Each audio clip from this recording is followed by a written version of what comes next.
Call to order the regular meeting at 4 p.m. Roll call? Trustee Bartow? Yes?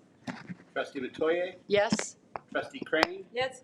Here. Trustee Anderson? Here. Trustee Arsoilu is not here tonight. Trustee Wygan? Here. Trustee Yelsey? Here. Dr. Smith? Here. Our secretary is our secretary. Literally. Tonight. Whoa.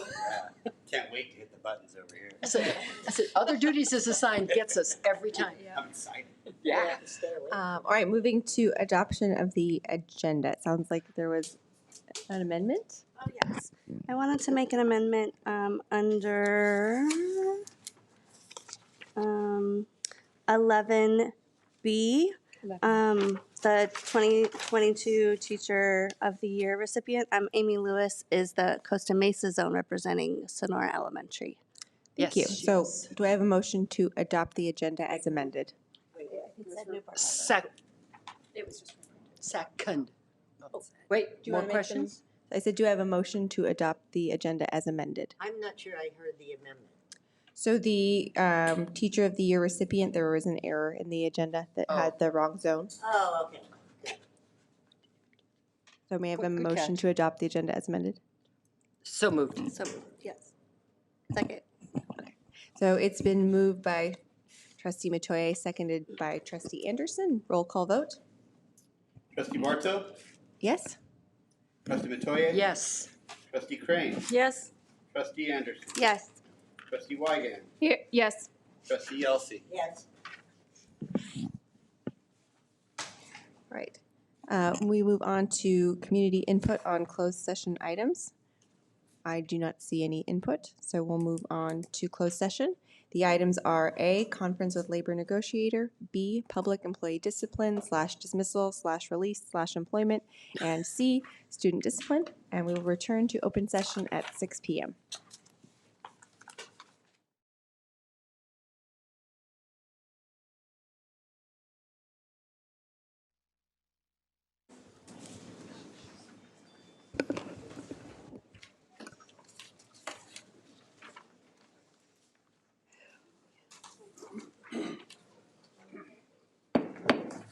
Okay, we'll call the meeting to order at 6 p.m. We're going to have a moment of reflection and a pledge of allegiance led by Trustee Crane.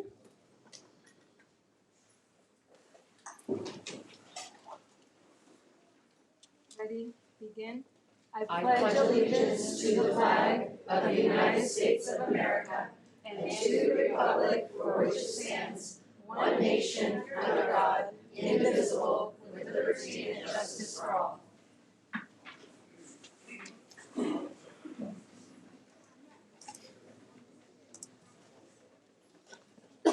We move to adoption of the minutes. May I have a motion to adopt the minutes? I move to adopt the minutes from March 29th. Second? It was moved by Trustee Wygand and seconded by Trustee Yelsey. Roll call? Trustee Bartow? Yes? Trustee Matoye? Yes. Trustee Crane? Yes. Trustee Anderson? Yes. Trustee Wygan? Yes. Trustee Yelsey? Yes. And Trustee Ursulou is unable to be here today. Recognitions. We move to recognize our Winter Athletic Sports champions. Dr. Bauermeister might have one of the coolest jobs in the entire state. For the last several board meetings, he's been able to come up and share our amazing student athletes with us. So once again, Dr. Bauermeister. Thank you, Dr. Smith. There are a lot of great things happening in our district, but this is a really fun one to do. You're right. President Bartow, members of the board, Dr. Smith, cabinet, and distinguished guests, tonight we will be presenting 2 more CIF champions from our winter sports season. Both of tonight's CIF champions hail from Corona Del Mar. Our first CIF champion to recognize is the Corona Del Mar girls water polo team who won the CIF Southern Section Division I championship. Water polo was volleyball was last week, last meeting. At this time, I'd like to call up Corona Del Mar Principal Josh Hill to say a few words and to introduce us to his coach and players.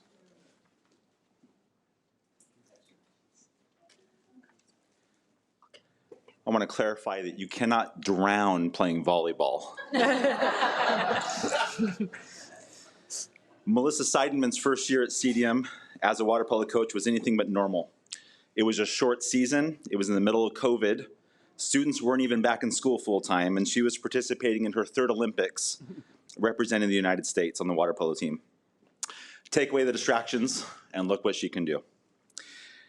The girls struggled through one of the toughest leagues in the nation, found an at-large berth that took them to the playoffs and on to the Division I title game, where they held off a final second penalty, which I think is still controversial, attempt to maintain their lead and clinch the title.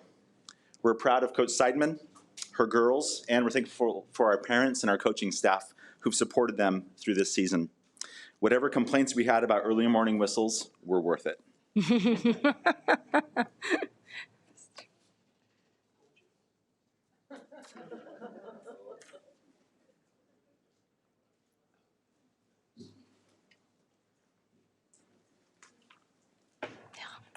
So I'm pleased to introduce our athletic director, Dennis Wilbanks, and our head girls water polo coach, Melissa Seidenman.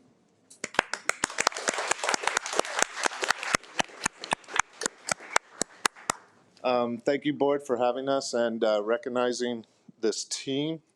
I'll go ahead and read off the list. Aubrey Anderson, Delia Archer, Mia Bernhoit,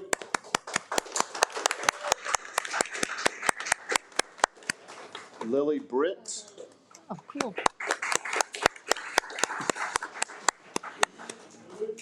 Emily Claherty,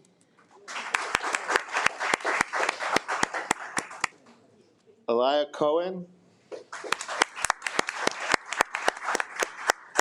Kendall D'Ambrosia, Sarah Decker, Avalon DeVries,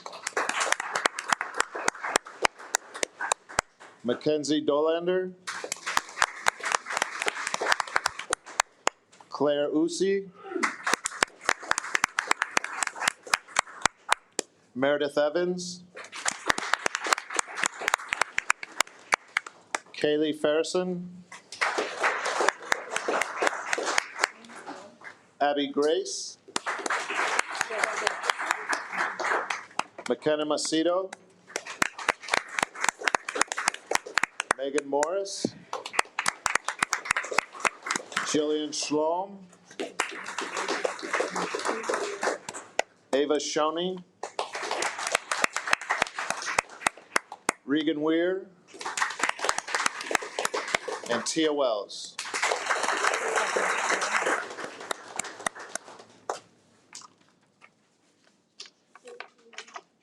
(2022) CIF Division I Girls Water Polo Champion.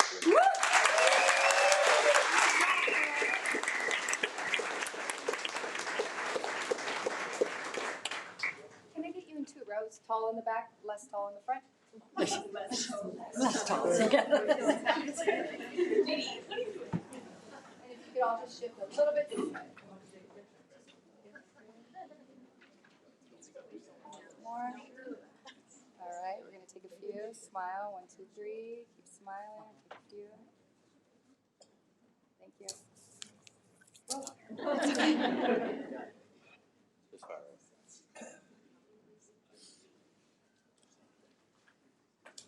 Congratulations.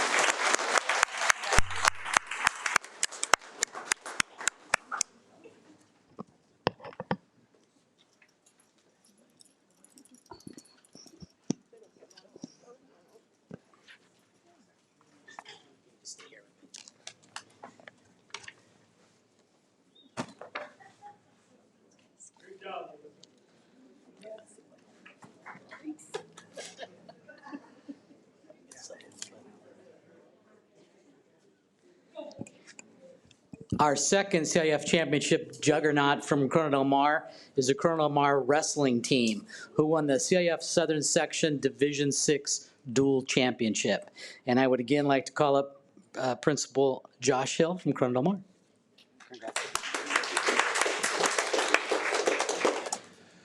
Coach Mark Alex just completed his 9th year as our head wrestling coach. This is his 2nd CIF title, coming in a 3rd consecutive battle against Western High School for the championship. We beat them in 2020. They beat us in 2021, but it was COVID, so we're gonna, we don't care about that one. And then we beat them again this year. Since Coach Alex pushes his athletes and he helps them find their limits. Then he nudges them just a little bit further. His championship team, which includes 3 female wrestlers, dominated their league, the district, and then finally the CIF division. We want to say thank you to Coach Alex and congratulate him, his staff, and his students, and with the well-deserved title. We also want to thank our parents who spend hours sitting in stuffy gyms, in tournaments and duels, waiting for the 5 minutes or less that they get to see their child dominate on the mat. They'll tell you it's worth it. Coach Alex.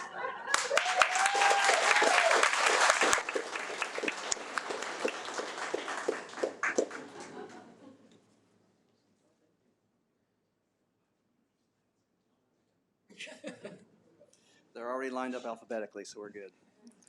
All right, our championship team from this past season, Antonio Arambaru.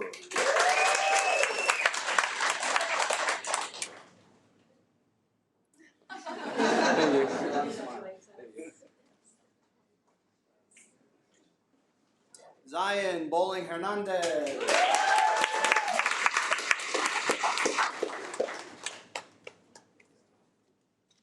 Wrestling, I might as well say the weight classes also. Yeah.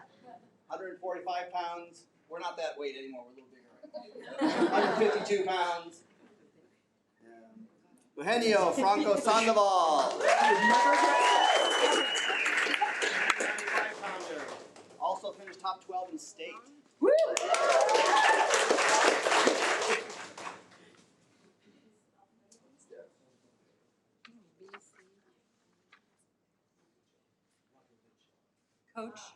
Coach, would you make sure the mic points at your face because it won't get recorded? We want to. All recording it? Yeah.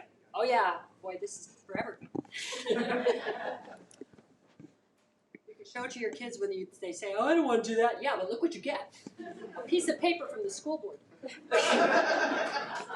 We love pieces of paper. There you do. Angelo Gonzalez. Our 113-pound wrestler.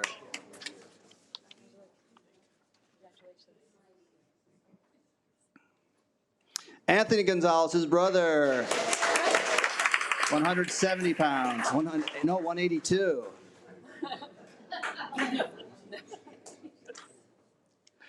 Tony Leon, our 220-pounder.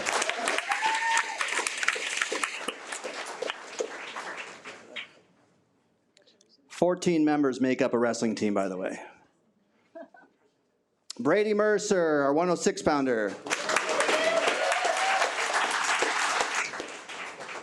Buddy.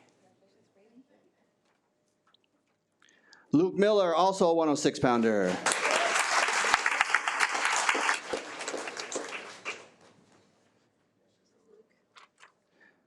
Brendan Muse, 120 pounds.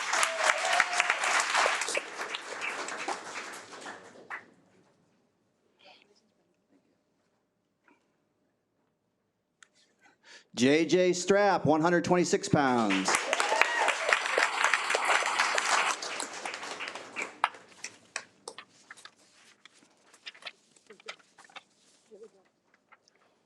And our last wrestler, Luke Villuz, 138 pounds.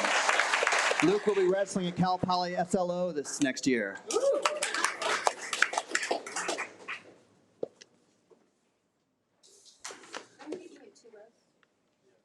Some of you in the front, some of you in the back. Tall and less tall.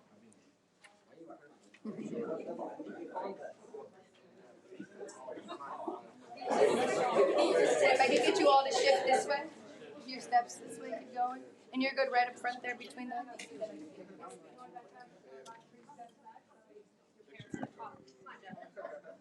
right, look this way. We're going to take a few. Principal, yep, thank you.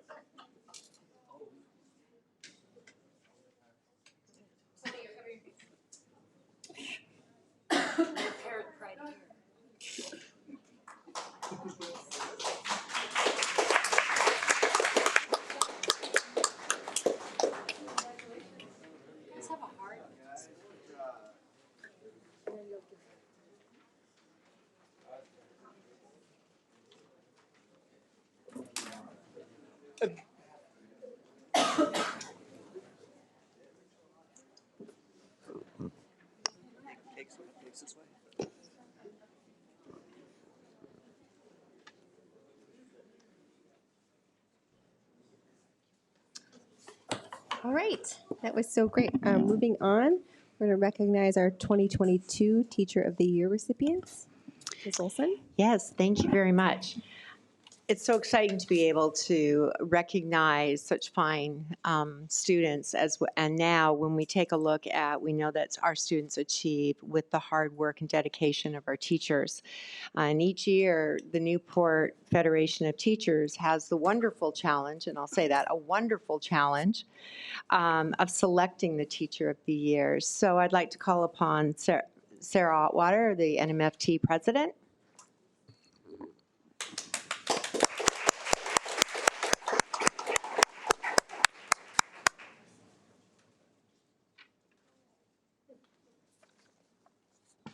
Thank you. This is the first time I've done this before, so bear with me.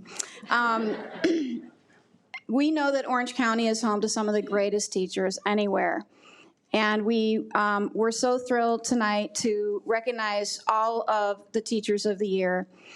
And I'm going to read all their names, but in particular, and first and foremost, I want to congratulate the two teachers that are moving on to the county level. And that's Amy Lewis of the Costa Mesa Zone and Christine Tipton of the Estancia Zone.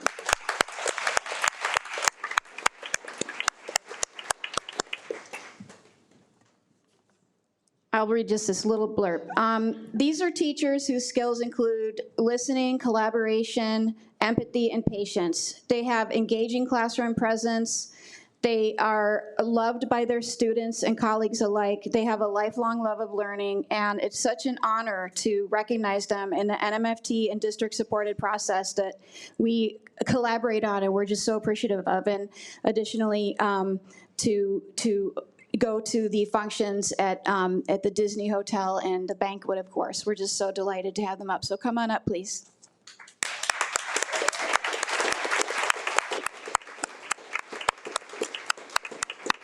And I'd like to invite their families to come up.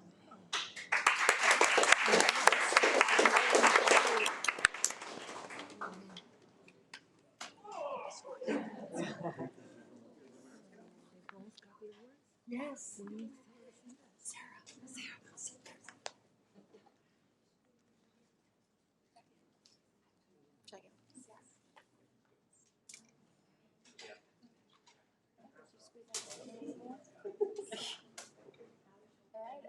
Cute. I'm taking a few. Thank you.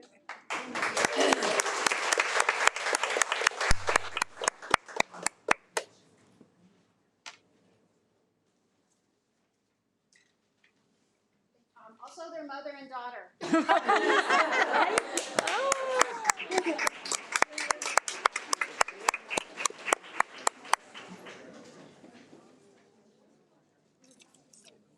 I want to go ahead and read the names of the remaining Teachers of the Year. Some of them are here. We can just give them a round of applause, and we're so proud of them. Michelle Sperling of Adams, Estancia Zone. Anna Wilson, Back Bay, Monte Vista, Newport Zone. Cynthia Casca, Costa Mesa High School, Costa Mesa Zone. Natalie Rainey, Costa Mesa High School, Costa Mesa Zone. Katie Donahue, Davis Magnet School, Costa Mesa Zone. Patricia Diaz, East Bluff Elementary, Corona Del Mar Zone. Newport Coast Elementary, Corona. Lisa Scott, Newport Coast Elementary. Pamela Reynoso, Pomona Elementary, Estancia Zone. Mark Africana, Ray Elementary, Estancia Zone. Tracy Fleck, Wilson Elementary, Estancia Zone. And Marcia Pena, Woodland Elementary, Newport Zone. And we'll have much more celebration at our at the upcoming banquet that we join the wonderful foundation in. Thank you. Next, we are delighted to recognize our Public Information Office for Excellence in Communication Outreach.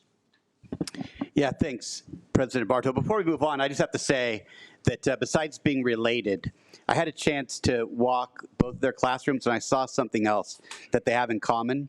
a focus on their students. In fact, they couldn't wait for us to get out of the room so that they get back to teaching their students. There was a passion and a haste that I appreciated. So thank you again for everything you do. But a great night. Recognize students, our amazing teachers, but also our teammates that do other work. And so tonight we're here to recognize one of them. Annette, you want to come up to the mic and I'll say some things about CalSPRA.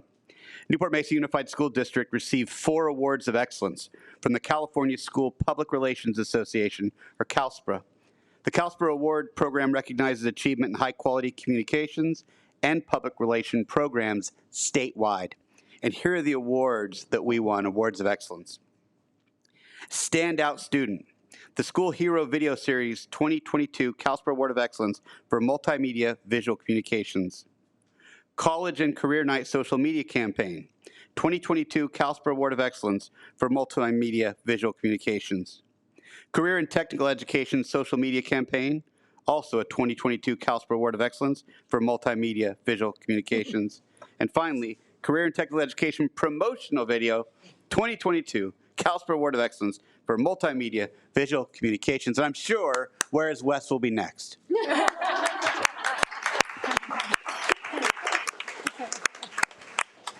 Taking your picture. Yeah. Eyeball and told someone.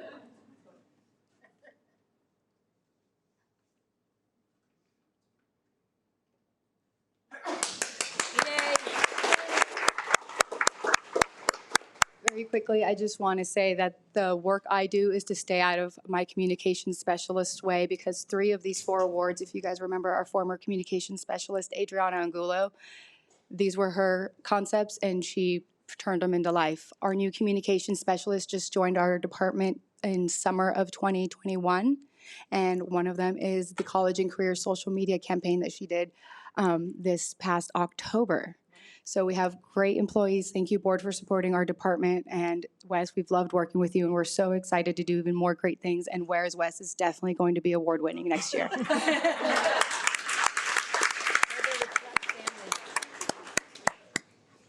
Great. Wonderful. So we have our student board member reports.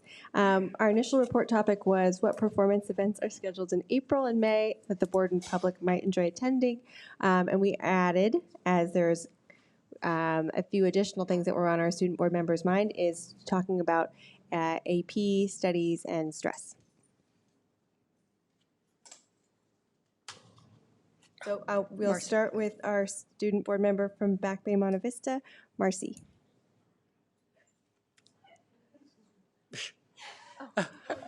Or Moss. Or Moss. Yeah, that's it. Sorry about that. We kind of traded. She's going to do the voting. I'm going to do the talking. Okay, so dividing teamwork. Yeah. Divide and conquer.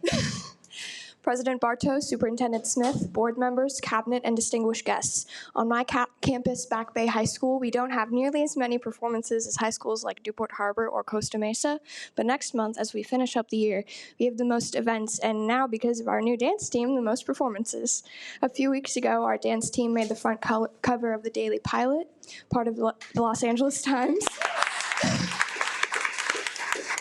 which was confounding but also wonderful, since we've now been recognized for having just as much talent as any other school in the district. Yay. Our largest performances will be at CDM High School on the 12th and 13th of May. Thank you for your time. Make sure we go to those. Thank you very much. Okay, Dane, are you here? There you are. Sorry. Good evening, Superintendent, President Bartow, and members of the board. This week we were asked to talk about the certain activities that are coming up in the next few weeks at Estancia. For the 28th through the 30th, our drama production's putting on Clue, which is an onstage rendition of the board game Clue. The previews have looked really good. It's at 7 o'clock if you want to swing by. Tomorrow we're actually having a blood drive, so a lot of members at our school are signed up to donate blood, get 5-star points, and get money for the school. And then we're also having a Powder Puff football game coming up in May, where the junior girls and the senior girls are gonna play football against each other. So that's gonna be really enjoyable. And then this Friday is actually our MORP dance. So What dance? MORP, it's like casual prom sort of. Prom backwards. Oh, that's funny. I'm sorry. Slow. What were the dates of the Clue? It's 28th through the 30th Thank at 7. Thank you so much. Thank you very much. Nicole?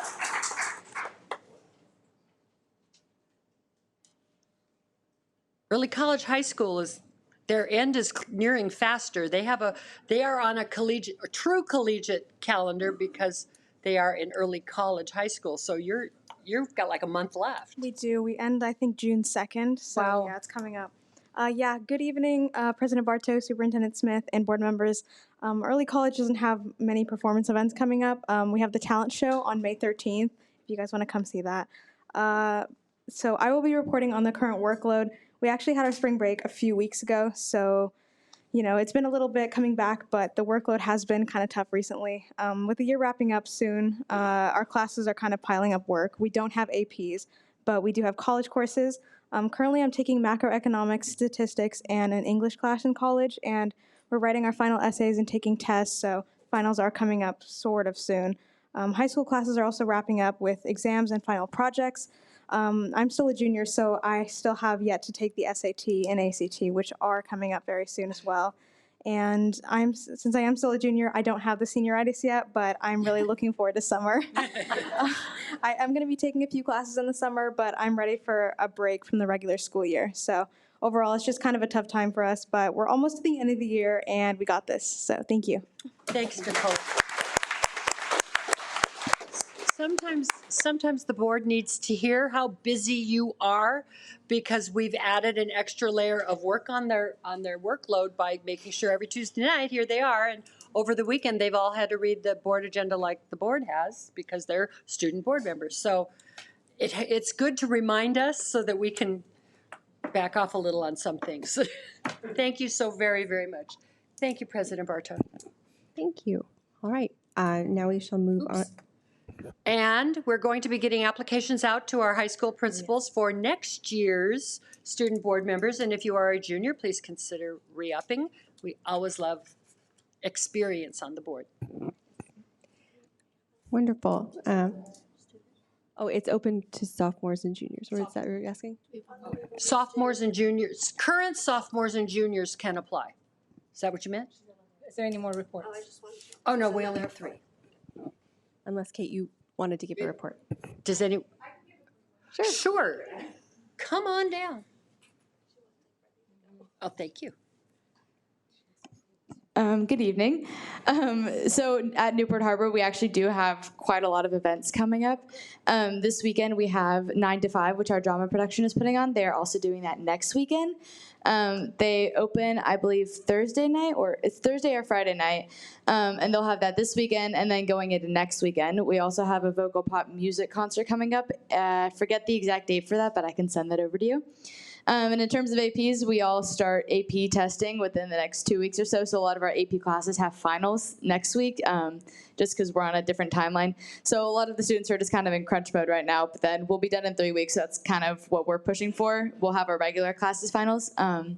But yeah, that's kind of like our small finish line before we get to like the final one. And that's what a lot of students are looking forward to. So yeah, thank you. Thank you, Kate.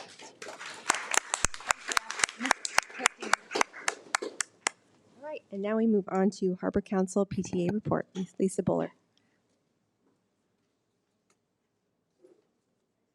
Good evening, President Bartow, Superintendent Smith, trustees, cabinet, and guests.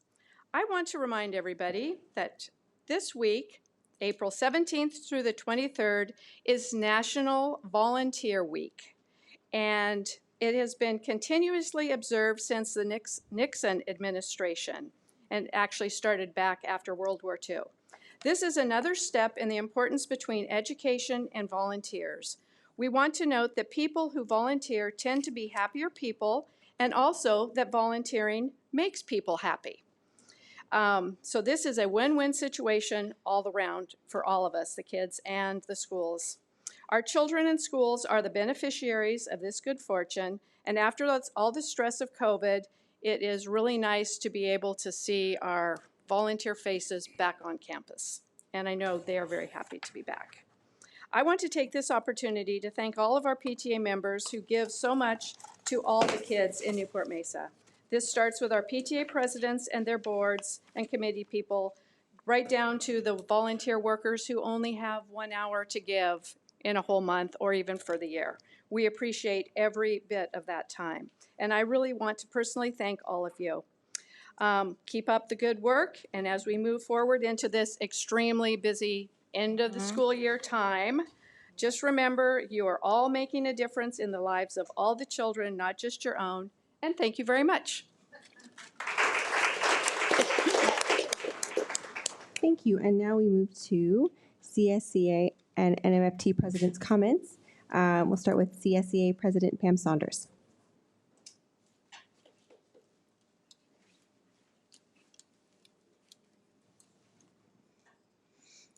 Good evening, Board President Bartos, School Board, Superintendent Wes Smith, Cabinet, and guests.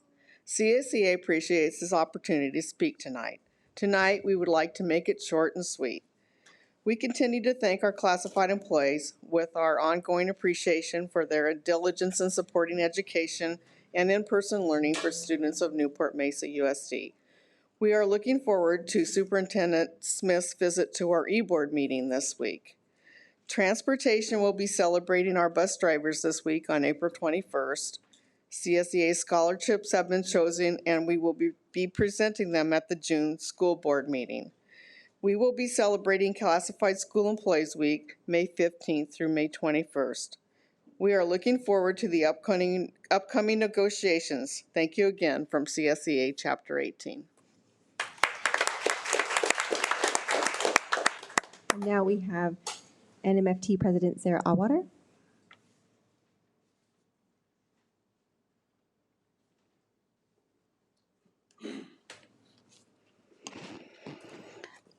Good evening, President Bartow, board members, Superintendent Smith, and cabinet members. It's great to be able to speak to you tonight. I want to start by saying today I went to the retirees luncheon, which was just so wonderful. I don't know what it is. My favorite TV shows are with older people, my favorite music, my favorite people, and Bob Kelly over there organizing that. It was just wonderful to see that group of former teachers still active and participating, catching me up and with things that are, retirement issues, all sorts of wonderful things. And the first time I went, there was a great speaker on hidden facts of Huntington Beach, and that was really terrific. And then today, Dr. Smith came, and that was also wonderful. And it was delightful to see the reaction that people had to him authentically, just thinking, great, this is a great chapter. I also want to say today that I'm optimistic that some longstanding special ed issues will be addressed. I met with a lot of members, as I said last time, that are very much wanting to participate and providing feedback and collaborating. I want to offer that considering how challenging it is to alert people of important meeting opportunities, and that these days and at this time of year, everyone is inundated with a huge to-do list, that you let NMFT assist with any communication needs. Examples, conveying dates, potential dates, advertising the importance of the opportunity to participate. We know how easy it is to miss out on opportunities to participate, and I just want to help support in that effort. I also want to thank our teachers for doing so great. I hope you had a great, going on record saying I hope you had a nice spring break. And one of the things that's come up is we've been hearing a lot of principals saying to teachers, don't kill yourself for back to school night, right? And that's a great idea, right? And so yesterday at our site rep meeting, I put together a little sheet of practical tips for of having a great time, but not letting it get too stressful. And so I just want to remind everyone everywhere that sees a teacher, have a nice open house, but take it easy on yourself. You know, it's the first time, it's relatively new from a long time since we've done this kind of activity. And I thank the principals for having that message to their teachers. Also, I want to just thank the administrative professionals everywhere, and their day is coming of appreciation, April 27th. So we all appreciate them so much. And that's all I have for you tonight. So thank you. Thank you. Moving on to reports. We have 15A financial report from the Citizens Oversight Committee regarding Measure F expenditures. Mr. Trader. Good evening. As you're aware, the board has appointed a Citizens Oversight Committee for our Measure F bond program. And that committee is made up of some wonderful, talented, capable citizens who put in substantial time. Their chair is Suzanne Gauntlet, and I'd like to introduce her, and she has a report for you. Woohoo! Good evening, Superintendent Smith, President Bartow, trustees, distinguished guests, Newport-Mesa community. I'm a former parent of a Corona Del Mar graduate. Oh, sorry, I'm a former graduate of Corona Del Mar child. Anyway, I'm here to talk money, the bond. And you know what the bond is. If you don't, I'm going to give you a little refresher. But first I'm going to say we are little collegial watchdogs in the Citizens Oversight Committee. We ask Jeff Trader and his team, Ara and Lori Harrell, constant questions about everything that has to do with the bond and how the money is spent. We will ask them to do it 10 different ways every time we see a report. We've changed it numerous times, the way we see things over the years, to make it more understandable for the layperson to understand what's going on. We've divided it by cost center type, vendor type, all sorts of categories. All that information is also available on the website, which the team has graciously done for us. We now have a web page on the Newport-Mesa website. Right. Here it is, that we asked for, which actually tells a lot about what we do. So basically the middle part tells you exactly what our duties are and so forth. And then I think scrolling down a little further, on the left side it says who our members are. And on the right side, it's all the agendas that are posted and history of them, all the adopted minutes. And then also something that I felt was really important this year to add is how the bonds came about. So basically back in 2005, when I don't even think Karen had started then, I think you were elected in 2006. So that is, if you had a child in school, that child would be now graduating from college as a senior.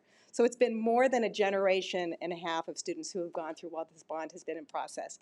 So basically in the summer of 2005, the board passed a resolution for a bond for $282 million. And that was to be on the ballot that November. And so it was, but also attached to that, which is something really important, I think a lot of people forget, is that there was an Exhibit A. And Exhibit A is the exact list of all the items to be built by zone. And here we are, sometime later, we are down to our final item on the agenda, which is the Estancia Theater. And one other thing to note about the committee is that we will be in place until all the bond money is spent and the final item, Estancia Theater, is completed, because we have to report on all those transactions and everything as part of the duty of what we do. So also a few years slightly after that, the board passed another resolution which established our committee, the Citizens Oversight Committee, in accordance with Ed Code and the State of California Constitution and Prop 39. So it's all there. That is the second resolution. And then the third resolution, the second resolution there is changing the committee, because about 2016, when the original COC was established, it was 31 members. Trying to get 31 members together after most of the money is spent is very difficult. The board saw that we're having problems having a quorum, so they did a new resolution and passed that to lessen the committee membership size, still all from stakeholders within the community, the different zones and so forth. So we're now at a committee of 7. 4 is the quorum, and I can say that in the last few years we've met every meeting, even with COVID, and we've been doing them over Zoom, which actually has been, I think, essential to keep our business going. And we've gotten everything in advance, reports and so forth, and we can still ask all the pertinent questions and ask for things to be done a different way and get reports from Jeff and his staff. So that's sort of the history of things, and I think it's really important to know how the history works. So basically down to what we're here for today is that Newport-Mesa has auditors, and the auditors create 2 audit packages every year for us to look at and receive. The first one is, let's see, they call it the financial statements. And so that was given a clean report by the auditor for us. And that is also at the very bottom, which was just added today to our website, is 2021 Measure F audit. So the 2 audits are there for people to look at. And so that was the results of the audit were clean. And so the opening fund, and oh, the other thing is the COC meets 4 times a year. The COC committee is on a year-to-year basis, the calendar year, but the bond funds audits, like the Newport-Mesa budget, is on the fiscal year, which runs July 1st through June 30th. So you'll see that little difference there. So our terms sort of stagger kind of thing. So the audit is for the fiscal year, and it was clean, and we started as of June, let's see, July 1st, the beginning balance was $28,581,683.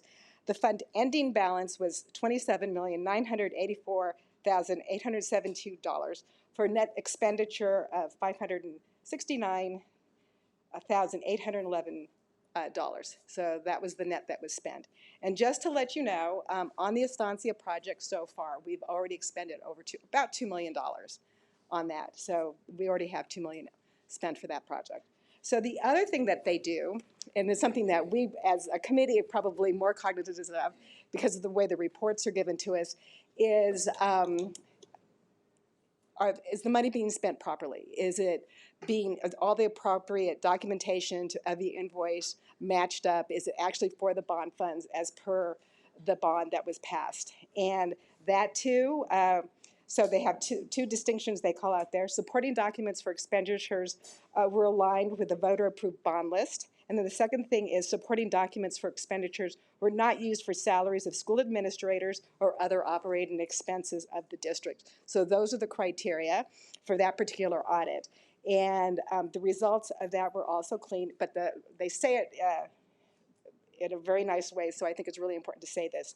The results of our test indicate that the district expended Building Fund Measure F funds only for specific projects approved by the voters in accordance with Proposition 39 and outlined in Article 13A, Section 1B3C of the California Constitution. So the bottom line on everything is both audits were clean and all the money is spent and being documented exactly how it should be. And that concludes my report. All right. Yay. Woo! Thank you. We're in compliance. Excellent. Okay, thank you. Thank you. Thank you. And now we move on to 15B, report on Cloud Campus. Superintendent Torres. All right, let's see if I can do this.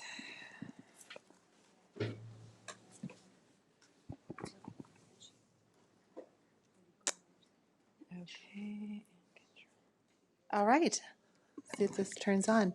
Wonderful. Well, good evening. Such a pleasure to be able to present on Cloud Campus tonight. I'm Carrie Torres. I am our Assistant Superintendent of Secondary Education. So Board President Bartow, Superintendent Smith, board members, executive cabinet, and distinguished guests in the crowd tonight, thank you so much for being here. I'm going to be presenting alongside 2 of our partners today, so I'd like to welcome up as well Dr. Mike Shaka, our Director of Teaching and Learning for Secondary, if he's not already. There he is, okay. And Dr. Raquel Stevens, our Distinguished Principal of Cloud, if she could also join us. Thank you so much. So they're going to be present with me tonight. We're going to do this together because we all together have quite a bit of information to share with you regarding the program, and we're thrilled to be able to share some data and statistics and information with you tonight. So we're going to cover a couple of different things this evening. We really just want to remind everyone this evening where we are with cloud and the virtual schools history. While our board was intact during COVID, and you may remember exactly how it emerged, there are a few people in the room who are new and may need to be reminded of that. What is the instructional program at Cloud? Just how do we look at community with Cloud? What does that look like in a virtual setting? Provide you with some data, feedback from our community at Cloud, and then just talk about next steps and where we're headed. And I just want to share with you as well all the images that you see tonight of our cloud kiddos in their natural settings at home. And so it's so fun to see the pictures that we get. Dr. Stevens and her team has collected a file of Google folder of all these different images of all the activities that kids are given at home, and we get all these pictures. So and so tonight, as you're seeing this, they're not stock photos. So why virtual schools? One of the things we want to remind ourselves is that virtual schools have been playing a role for quite some time. And any time that you're establishing a program or a school, you really want to consider three things. One of those, of course, is student achievement. And so we always want to make sure that whatever program we're providing for a student, that it's going to meet their achievement goals. And in our district, we have several different locations beyond our comprehensive sites that do that. We have great alternative education settings that help students really personalize their goals. We want to make sure they're engaged and ready to learn like their peers in a traditional school setting. So we want to make sure that they feel connected and engaged, just like their friend maybe over at Newport Harbor or Mariners. They just want to be just like everyone else. We also want to keep in mind that while most of us, I will go out on a limb here and say most of us were educated in a traditional setting. The internet was not available at that time. This type of new environment and flexibility can breed achievement with students. And so we do see success from students who do learn in an alternative setting. Virtual schools provide a wonderful culture, and so parents and teachers come together to really create that. And so that's why I thought it was important to show you these images, because parents, in collaboration with their school teacher virtually and principal, are helping create these spaces for students. And so you'll see that some families have really carved it out. They have a space in their home, they have it decorated, and then you'll see that other students have a more simplistic approach to their learning environment. But either way, there's a culture there. And then learning style, virtual learning meets the needs of students and unique learners and their personality and their needs. And we don't want to lose sight of that, especially coming out of the pandemic. As we emerge from that pandemic, we know that students have experienced a lot, and that has changed their learning styles, their personality, and some of our students actually fell in love with the virtual setting. So something new for them, but it actually worked out for them. Just where were we here in Newport-Mesa? So we want to remind ourselves that we established our virtual school in 2020, and that was in response to the pandemic. And students who had been impacted by COVID would not be in school. So let's keep in mind, if we go back, because it kind of seems like a long time ago, but when we had to shift gears, everybody went home, we kind of had to close the doors. We had to give a virtual experience to students. And then when we came back to school, we knew that the world was still not in a good place, and that the pandemic was still with us, and we weren't going to be able to educate all kids in front of us for the duration.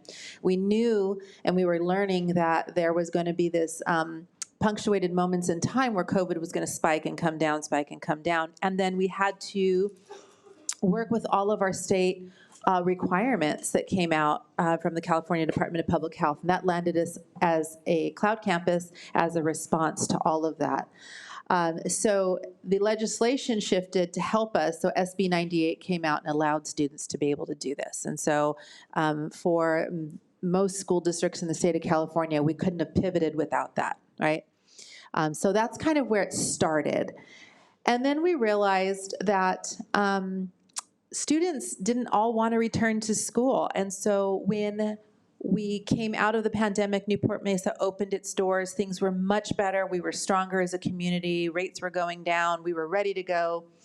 Not all of the students felt like they wanted to return for a variety of reasons. And so this really provided families an option, and it gave them flexibility to be able to educate their students in the way they felt comfortable, and they didn't feel like they had to homeschool them. Also, AB 130 came into play this year. So on July 1st of this current school year, AB 130 required all school districts to develop an alternative setting to any student who would be impacted by COVID. So you may remember that when we started our school year, kids were getting, sick, and parents were getting sick, and things were happening. And so we had to be able to educate kids outside the classroom again, but we weren't going to do it on a large scale. So we were able to integrate our students into cloud for that moment in time. And so that helped us create our alternative setting. And we still use it today for that, if a parent would like it.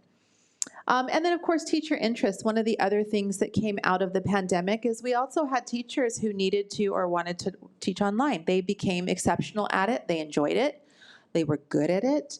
And they wanted to maintain that. And so if there was an opportunity, we had teachers who said, I'd like to teach in this space. And so we also had some that wanted to, or needed to actually, for other reasons. And so this was a great space for them as well. And we've been very fortunate to be able to maintain the program and accommodate all of these different concepts. Just to back it up a little bit too, just where do we fall in terms of the county, in Orange County here in virtual education? So our larger neighbors next to us, and I picked three, also have virtual schools, and all three of these districts had virtual schools prior to the pandemic.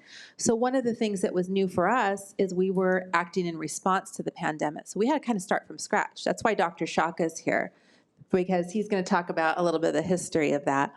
But we had to actually start from scratch, where Tustin and Irvine and Orange had planted the seeds for a virtual school. So their experience was a little different, and they already had enrollment, and they were able to use their system that was created to be able to scale up and add more teachers and place students in that. And so they continue to have those programs, and we continue to compete in terms of enrollment right now with them. And so just to kind of give you an idea, we have our partner in Tustin has 259 students in their high school, 87 middle school, and 155 elementary. Orange Unified gave me a total of 497 students enrolled today, K-12.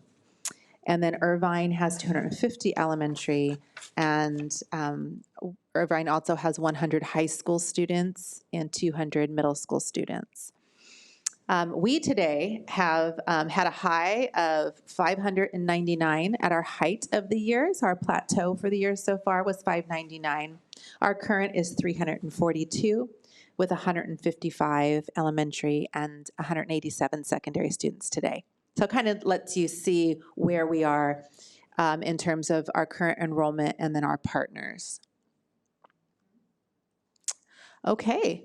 Overview of virtual education. And so I'm going to actually turn this over to my partners. And so I'm going to have Raquel speak to this. Good evening, Superintendent Smith, President Bartow, and trustees. Thank you for having me tonight. So virtual education is nothing new in the United States. It's been gradually growing over the last 20 years upon its inception, when it first started in 2000s, right after the internet was invented. So pre-pandemic, about 300,000 students in the United States were taking some kind of full-time virtual learning, usually at charter schools or state-run, which were state-run. Since then, 33 states have fully online schools. So they have an online school that serves their whole state, similar to California Virtual Academy. So there's different models out there, including the statewide virtual schools, which I talked about, multi-districts where they join in with their neighbors, or single district, such as we have right now, or consortium. So California, the big ones that we have are California Virtual Academy, or CAVA, Insight Schools, which I actually helped found in Washington State, and then Connections Academy, which is local here in Aliso Viejo as well. So SB 98, as you know, is no longer in effect, so we transitioned to AB 130, and that gives us more definition. It helps us define what virtual learning needs to look like, how attendance needs to look, how engagement needs to look in the online environment. Okay. Mm-hmm.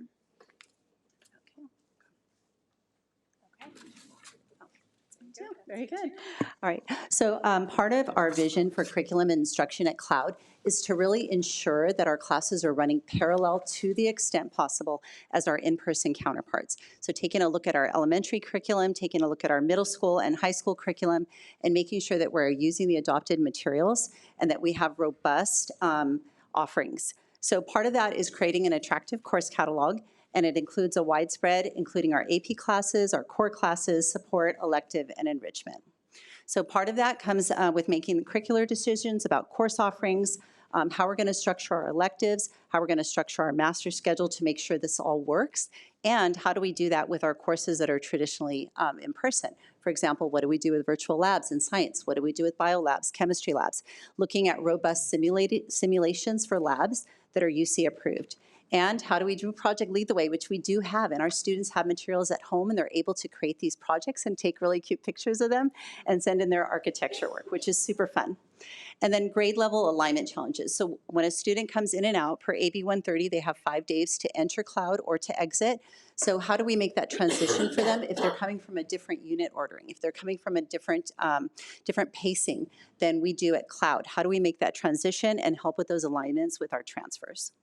All of our high school coursework is A through D approved, which we did last fall when I first came on board. We made sure all of that got in so that our graduates would be UC and CSU approved. And then our students also have access to paper tutoring 24 hours a day, in addition to their teachers working with them in small groups, one-on-one, and both with synchronous and asynchronous instruction. All of our students experience a technology-rich environment. Even our little ones, they do amazing things. In addition to Schoology and Seesaw and the programs that are used district-wide, our teachers have expertise in Google Slides, WeVideo, Flipgrids, Jamboards, Chatterpix, and the students transition between these platforms very easily because they're used to working in this robust environment. So we use Zoom and Schoology as our base, and then the teachers add on these interactive programs so that they can elicit and respond to student thinking in real time using these robust digital tools. So our students have been able to create portfolios. They learn how to use the keyboard very quickly and mouse. They learn how to interact with their peers through these robust tools, and then how to appropriately use their online resources so they're in a safe digital space.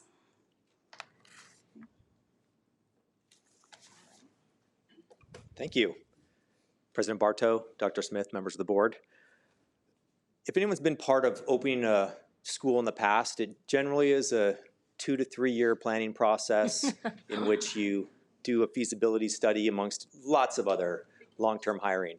Newport-Mesa decided we could do it a little bit faster.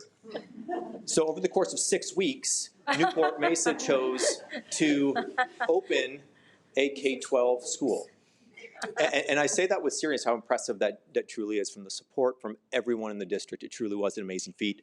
I don't think anyone predicted the magnitude of the school when we first started, but we did end up with 2,200 K-12, TK-12, we had a TK class as well, through 12th grade. And I would be remiss if I didn't acknowledge some of the amazing people from Megan Brown and hiring 100 plus teachers over the course of just a few weeks, Suzanne Sens, who just kept us all together, and then Jenith Mishny, who this really is the brainchild of, along with support from really everyone in the district. It was amazing. So we had approximately 2,200 students, K-12, almost 100 teachers, and then support from a principal, assistant principals at half-time assistant principal at the elementary, full-time assistant principal at the secondary. We had a counselor, one of whom is joining us today, and offering the supports, including English language learner services, special education. We really used prudence, but also combine that with this desire to ensure high quality education for our kids. And we truly did that. But it was a pandemic. We really had gone from 0 to 100 very, very quickly.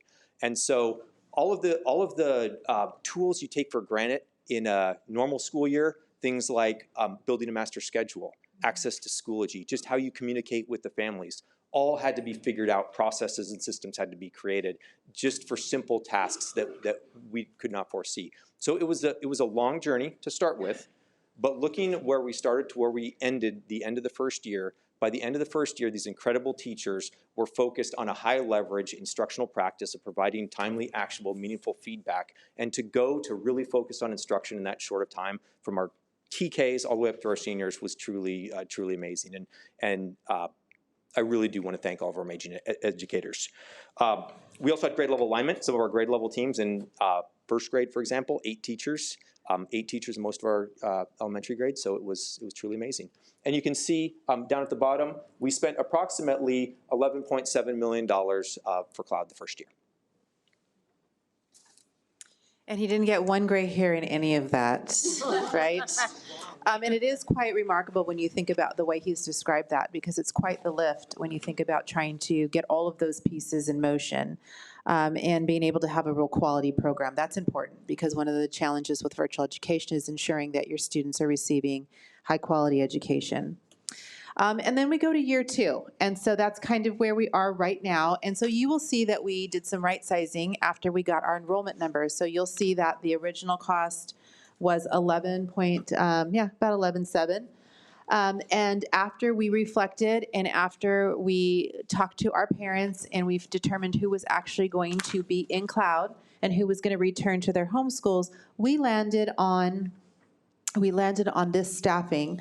And so you'll see that when we were calculating all of this throughout the presentation between last week, this week, and 2 weeks ago, we had about 160 elementary students and 186 secondary students. So every now and then the number will fluctuate because we get new enrollments every day.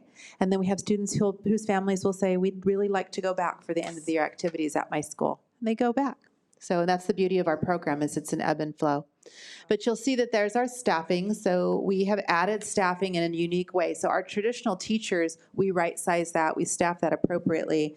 But we also added, a specialized academic instruction teachers for our students with unique needs.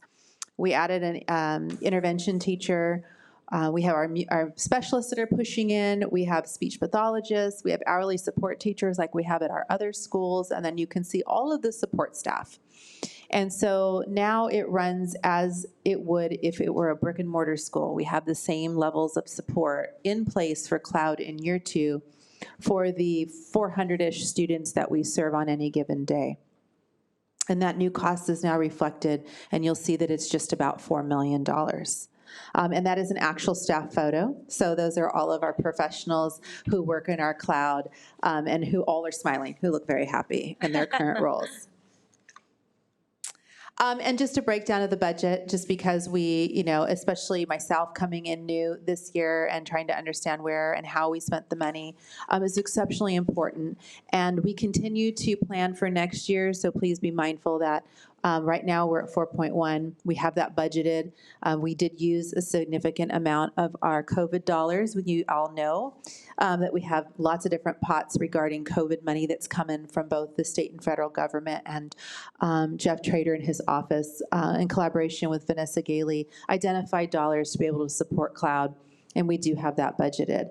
But we're currently working on enrollment right now. For next year, we're currently working on staffing, so I may come back to you in the fall. That number might be less if we have a little bit of a dip in enrollment, or it might be more if we have more students who join in. So that's where we landed at the end of 2022, which is projected up until June. And you'll see that we It's fun because cloud is truly a virtual school, meaning that, we have to pay for equipment, we pay for, we have instructional materials that are digital, but we're using, cloud is housed actually over at Back Bay. For those in the community who may not know that, our actual office is at Back Bay. And so we're not charged for an additional school site. It's not like we went out and rented another building or found another school. We're actually using one of our own schools, and we're housed there with Monte Vista and Back Bay, which is really nice because Dr. Stevens and her team is there on campus with other teachers and other staff members for collaboration and support as well. Building community is really important. So in my one of my opening slides, I talked about culture as an important concept for any school, whether it's virtual or not. But a lot of community members and people who are educating kids and parents ask that question: how is my child going to feel connected?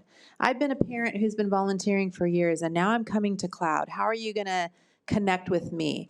And so I wanted to share with you all of the different types of activities and parent groups that we have at Cloud. And you will see that it is very representative of what we would do at a traditional school. We have parent organizations like PTO, we have ELAC, we have all these different types of clubs for students to participate in.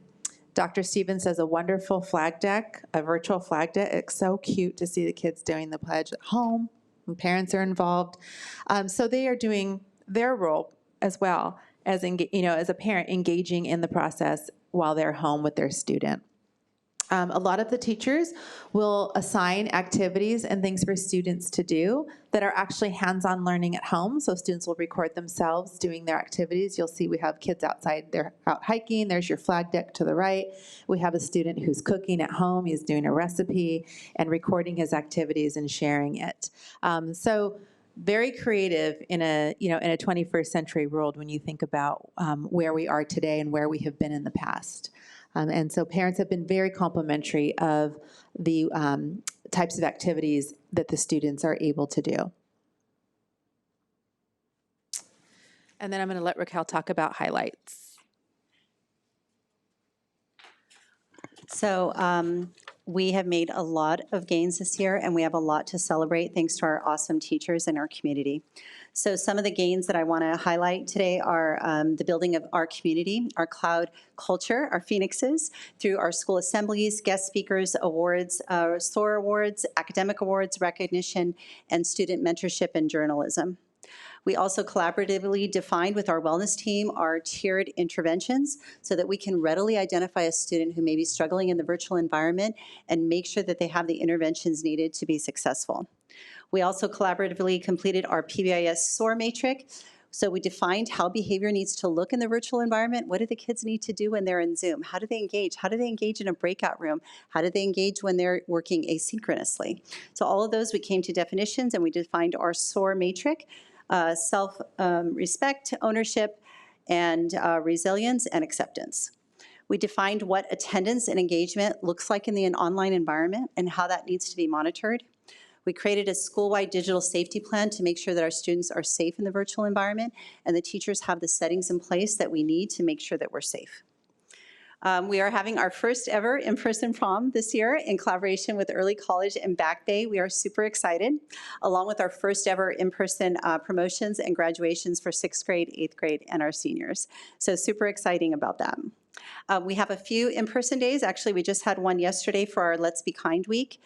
We had an in-person picture day to help with our yearbook, fitness testing, and I was super happy to get our health screenings in this year, which are actually happening tomorrow for our Cloud students that may have been home the last couple years during the pandemic. Okay. We recently gave out a parent feedback to ask them how they felt about Cloud. How was their experience? The results of this feedback, we had 55% of parents say that their experience was a 10 out of 10. We also asked, why did you come to Cloud? 33% cited COVID concerns, and another 40% cited health or wellness concerns, additional health or wellness concerns. And then I'll let you take a look at the quotes. But what I love is they all sing in praises of our teachers and the Cloud community, which we've worked so hard to build, and the accountability that the students have, both synchronously and asynchronously when they're working online. Mm-hmm.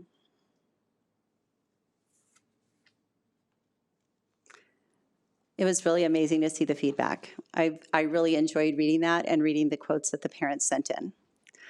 Students 20% rated their experience as a 10 out of 10, with over 80% saying that their experience was a 7 or higher. And more quotes from them thanking our teachers and our staff, comparing the academic rigor to similar as an in-person environment, and talking about that community again, and that feeling that we're able to create as their Phoenix identity in that online environment. So what are our next steps? We are going to continue to enroll new students. We get new enrollments every day. We have 2 pending today. In fact, I was looking at enrollment data, which I now have, which is we have the report from that breaks down where the students are coming from within our district, so our transfer data. But we also have some what they call non-NMUSD schools, which are private students who were previously private school students who are coming back. And so we have several of those that are also in the mix and now enrolling. We're continuing to make staffing adjustments. So again, as I may have mentioned, as we look at enrollment and we plan for next year, what do we need to do? Just like we do to all of our schools, we have staffing meetings with the principals and we talk about next steps. We'll be looking at accreditation for the 9 through 12 program. We'll be adding them right now to Monte Vista because it's WASC season. And so any 9 through 12 program has to be accredited if our students are going to have A to G coursework and go on to college. So we'll be working on that paperwork here shortly in the month of May. We're always adjusting and modifying courses and course offerings. You may have heard Dr. Stevens here be a little shy, but she did say she helped found a school in Washington. You may have heard that. We stole her from Irvine Unified. She has founded 2 virtual schools and has done much research. The state of Washington was one of the leaders in virtual education over 20 years ago, and she was there on the ground floor. And she also did a lot of work with UC Scout. So she's very shy, but she's got quite a bit of information in her brain, and she's using that so that we can work on adjusting and modifying these courses so they are reflective of rigor and relevance in a virtual setting. And you will hear a lot of people ask that question, oh, if your kid's going to school, what are they really learning online? And I would challenge you to take some of the courses that we have online, and we're going to continue to modify those. And then we're working right now on the asynchronous and synchronous instructional minute conversation. That's in flux just because AB 130 allowed some flexibility with that. That legislation times out here very soon. I would imagine our state may come out with another bill or extend it. So we're just waiting to hear what that looks like. So that's going to be planning that we're doing, and she's doing a wonderful job leading her staff in that discussion. And then we're really trying to address the social emotional needs of students who are coming with anxiety and wellness challenges. And so we understand, at least I feel like our leadership team really understands how to prepare students educationally and academically. We know we can deliver high quality instruction. We have all the tools. The challenge in a virtual setting, it's even a challenge in our regular schools, but really in a virtual setting is how do you address the socio-emotional needs of a student who's not with you? You know, who you can't reach out and say, come on with me. You need a hug. Let me take you to your counselor, right? Those things that we normally do in a virtual setting are different. And so we're working out those differences to figure out what is the best service model for students who are struggling. Because as students have emerged from the pandemic, particularly secondary students, the anxiety and emotional toll that it took on them has landed them in virtual education. And they like it. They're happy there, but they need supports. And so that's what we're looking for right now is what are those best supports. So those are our current next steps. And lots of information given to you tonight. Wanted to be able to share where we are with cloud, but I'd like to know if you have any questions. We have experts in the room. Trustee Wycand? So I think this question is kind of for Raquel. As we're looking at our next steps and at the evolution of Cloud Campus, what do you think is the benefit of a district like ours having our own virtual academy as opposed to using a third party like the one that you founded in Washington? So there's several different models out there for virtual schools, and really one of the main advantages of keeping an in-house virtual school is keeping that identity. A lot of our students have wanted to go back to their schools at some point, and it allows that connection. They get a Newport-Mesa transcript. It allows for continuity of curriculum. So there's several advantages. I've seen many models out there. So the district one seems to be where most districts are heading, that they're trying to create that virtual school within their district, so it keeps their kids in there and it keeps them tied to Newport-Mesa. Mm-hmm. Got it. And then on the amount of money, and I don't know if this is for you, but for the amount of money we're going to spend next year, and if we don't have this COVID money, it looks like for this year we got a chunk of the money we spent are used from the COVID fund. If we don't have that next year, where are we thinking of pulling those funds from? That's an excellent question. And so we have a blend of LCFF funding, and then we would meet with Jeff and his office to determine what the need would be, and then we would find the funds for that.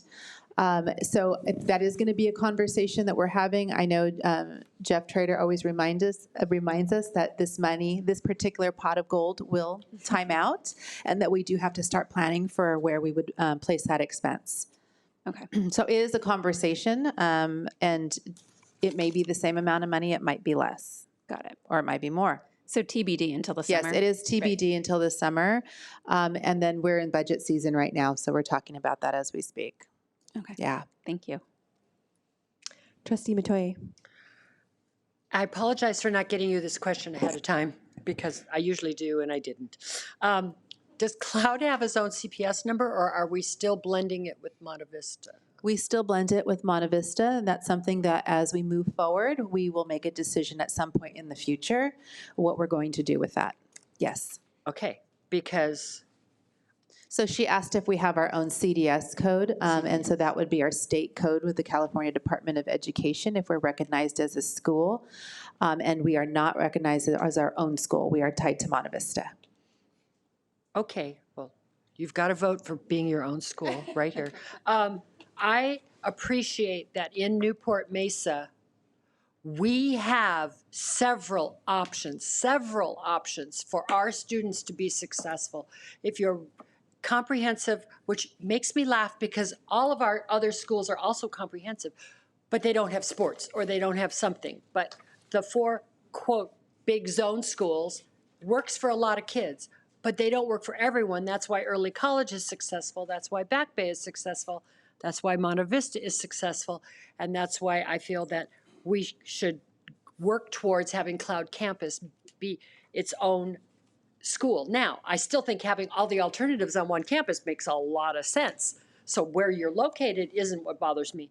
But I'd like us to validate that. I don't know what the process is either. So if it costs us $8 million, no, I think it's just fine where it's at. But otherwise, yeah, thank you. What I know today, and I've not been here terribly long time, but I know that this is something that we're discussing, we're kind of evaluating as Cloud evolves. I know that there'll be a point in the future where we would come to you and ask for that decision. The reason why we probably would want to do that in the future, if we're going to have this program and we're going to invest in it, is once you become your own school, you qualify for things that are out there, including financing, grants. There's opportunity that you don't get when you're just a program within a school. So we have to think on different levels as a team to determine where we want to go with this program. And if it ends up being something that we all see that we want to maintain long term, then we can make that decision and move it into its own code. And it's a pile of paperwork that I'd be happy to do. It's no problem. And then she gets to do her own SIPSAs and the WASCs and all the other documents that come with having your own school. But right now, the WASC will be a Monte Vista WASC, and Cloud Campus is a program within Monte Vista. Correct. Okay. Thank you. Trustee Anderson. Thank you. Following up on that with some of the shared resources, I was wondering if it looks like on the budget there's not a TOSA for this year or a facilitator or equipment. Are some of those being shared with Back Bay Monte Vista? We have a school community facilitator that we actually share with Victoria. So she's 0.6 with us and 0.4 with Victoria. And then we actually have Rachel Tosa as well, who devotes a small percentage of time to Cloud for our technical support for our ed tech. Okay. And then, thank you. And then are some of the other support positions, particularly for secondary, are those shared? Because it seems like there's quite a large list, and I think that's where a lot of the cost is coming from. Are some of those shared, particularly if they're sharing the same campus? For secondary support staff? Yes. So our school, let's see, those are ours. Our school community facilitator would be shared, and the office staff is ours. Our school nurse has several sites she's shared, as well as the health clerk is also shared with Back Bay. So some of those are shared, so they're not 1.0 FTE necessarily. Okay, thank you. I had a couple of questions. two things with the challenges of students moving in and out. I know we're using a different curriculum there.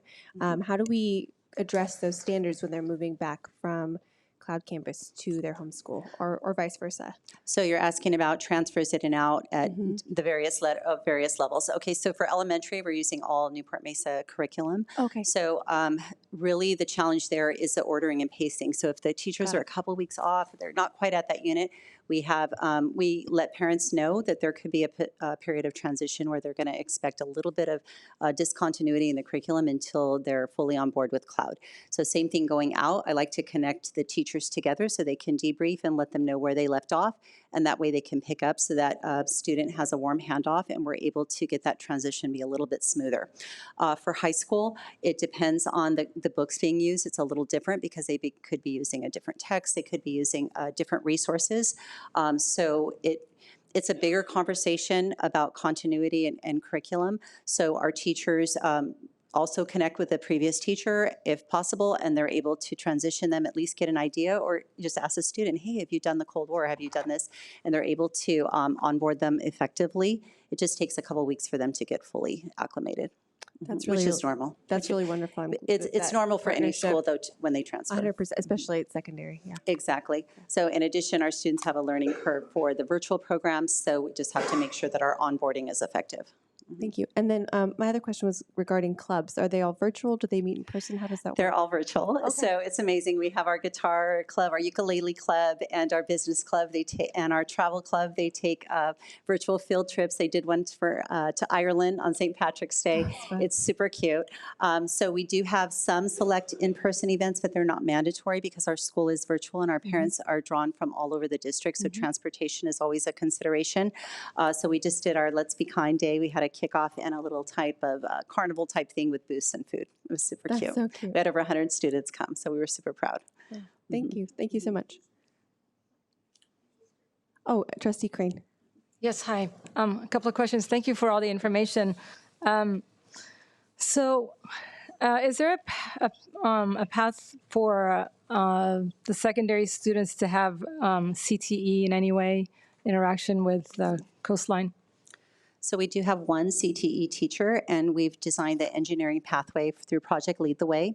So part of our initial challenge was how do we get materials to the students? How do we make sure they all have what they need? And are they going to have a comparable experience, right, with the Project Lead the Way, since it's very project-based? So our teacher's been able to do that. She's phenomenal. And the students pick up their materials. She puts the packets together. They come by cloud. And then they do their little architecture and all of that and their engineering design, and they take pictures and submit their work, and then they do presentations in class. And then you said coastline as well? Well, actually, it's through CROP, which is... Yes. So we do have a few students in ROP right now, and we just had an ROP representative speak at our ELAC meeting, and our counselor promotes that just as students need it. They can do also a class at a community college if she approves that too. Yeah, and when it comes to a college pathway, do you have, I'm assuming there's a college night where you have representatives that show up virtually type thing, or? So we actually participated in the district one, the Newport-Mesa one, so that one was promoted, and I thought that was wonderful, by the way. That was a really nice multimedia presentation, so our students participated in that. And then our counselor does grade level meetings with the students when she does the course requests, and also promotes the college and career. And then we have speakers come virtually, and they can just Zoom right in the classrooms and give 20 minutes on IVC or Coastline or whatever it might be, so that we can help those students make that college and career path. Okay, two more questions. Sure. One I had asked the last time, I believe, has to do with sports and CIF. There's, can you expand if there's an opportunity for students who may want to participate? Yes, so as you may know, athletics is governed by the California Interscholastic Federation, and Shar is our representative on that board. And so they do have some rules, and so students are not able to compete for a school if they don't spend at least the majority of their day there. So what we have done with students, it's called like a 4-2 split. So if you have a student at a high school who wants to play sports, they have to have at least 240 minutes at the school where their team is competing, and then they can take other classes off-site And so we can have students taking like 4 classes, maybe like at Newport Harbor, and then 2 classes at Cloud. Okay. And then they can compete. That's great. It's highly regulated, and so it's something we work through with students. We make sure that if we have an athlete who's coming to us, that we flesh that out with their athletic director. They're involved, and then their coach, because any type of error will result in a problem for their entire team.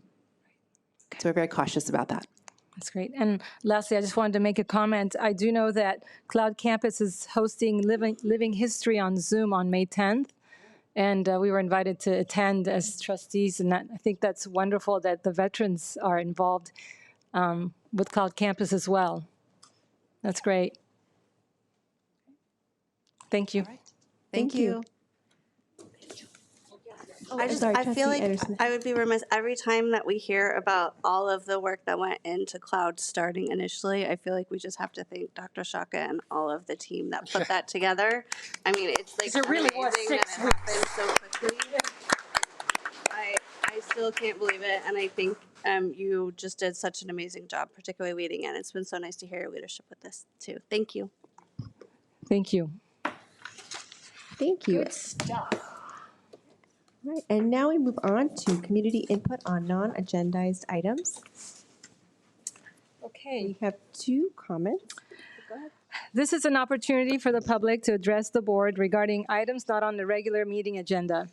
Comments on non-agenda topics are limited to 3 minutes per comment, up to 20 minutes per topic. A speaker may not relinquish his or her time to another person.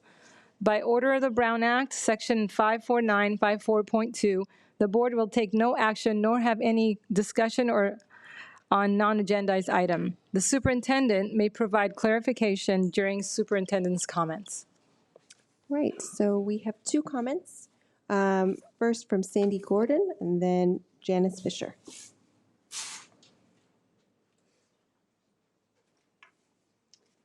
Good evening, Superintendent Smith, President Bartow, and trustees. My name is Sandy Gordon. It is great to be able to speak with you tonight.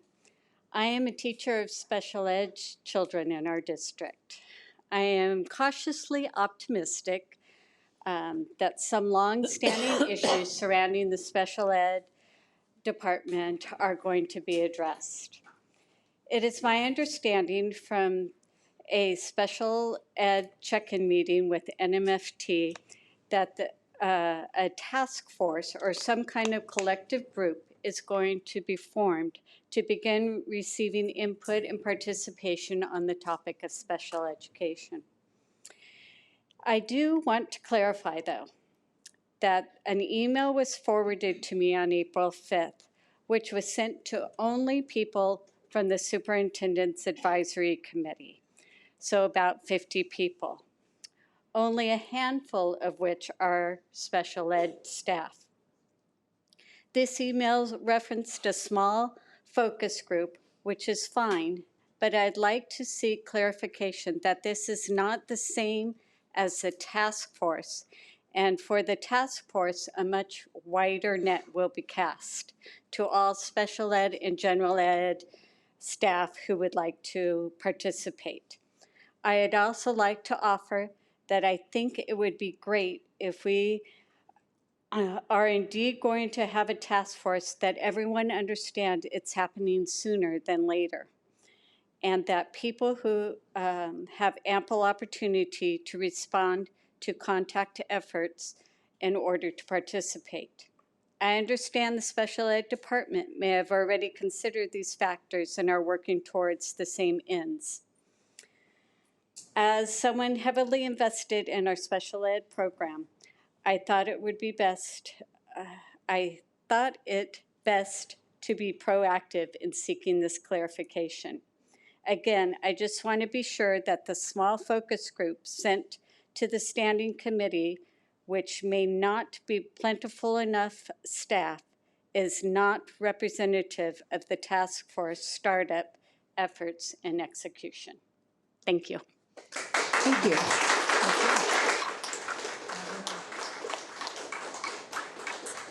And next we have Janice Fisher.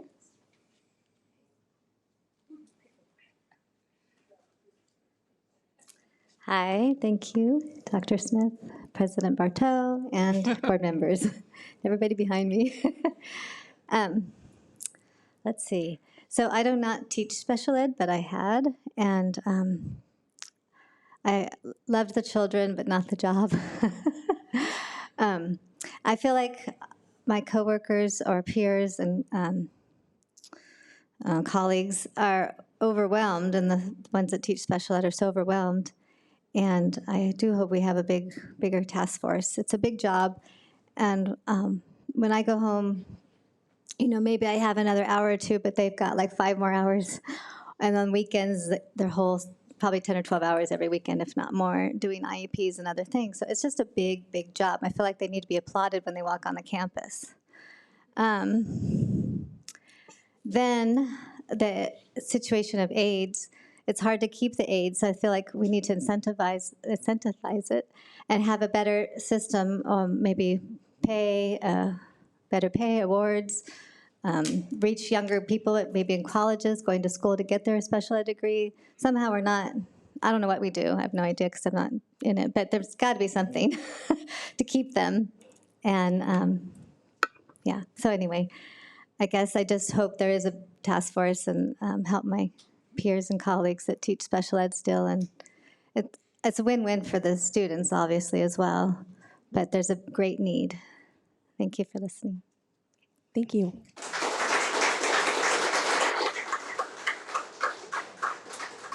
Next, we have superintendent's comments. I love the clarifications where at least most of the people will enjoy them. That's not always the case with that part of the agenda. When we first had our meeting, it was with the advisory committee of certificated and made up of both special ed teachers, general ed teachers. And there were a lot of questions and offers to help. So we said, well, let's bring a group of you together. So that was just the first conversation. Second conversation was with NMFT, and I said, we've got to make sure we have representation from your group as well. So it grew a little bit there. Then I met with my classified advisory council, and they had some of the similar concerns. And we said, well, then we've got to make sure that the group includes the task force now, classified, representative from CCSA, parents had concerns in the parent advisory group. So it started with a single conversation, has now grown to, I think, a much more inclusive group, much larger group as the ask was just shared with us. The second part of it was, that we don't take too long to get to it. We're looking to schedule this in the next 2 weeks, or after the next 2 weeks. So it'll be done. Oh, I'm done. That's it. I don't get to answer anymore. Susan would never let that happen to me. Yeah, so I think, loud and clear, it started off with a small group, and then what we realized was that it was a concern that was shared by lots of our teammates, and so the task force will be much more inclusive, and we're getting after it ASAP. So that's the timeline. Thank you. All right, now we move to item 18, community input on agendized items. This is an opportunity for the public to address the board regarding items on the regular meeting agenda. Comments on agenda items are limited to 3 minutes per comment, up to 20 minutes per topic. A speaker may not relinquish his or her time to another person. Speaker cards for items on the discussion action calendar may be held until that item is considered by the board if the speaker prefers. Okay, so we have 2 comments. Heather Earnhardt on 19A4.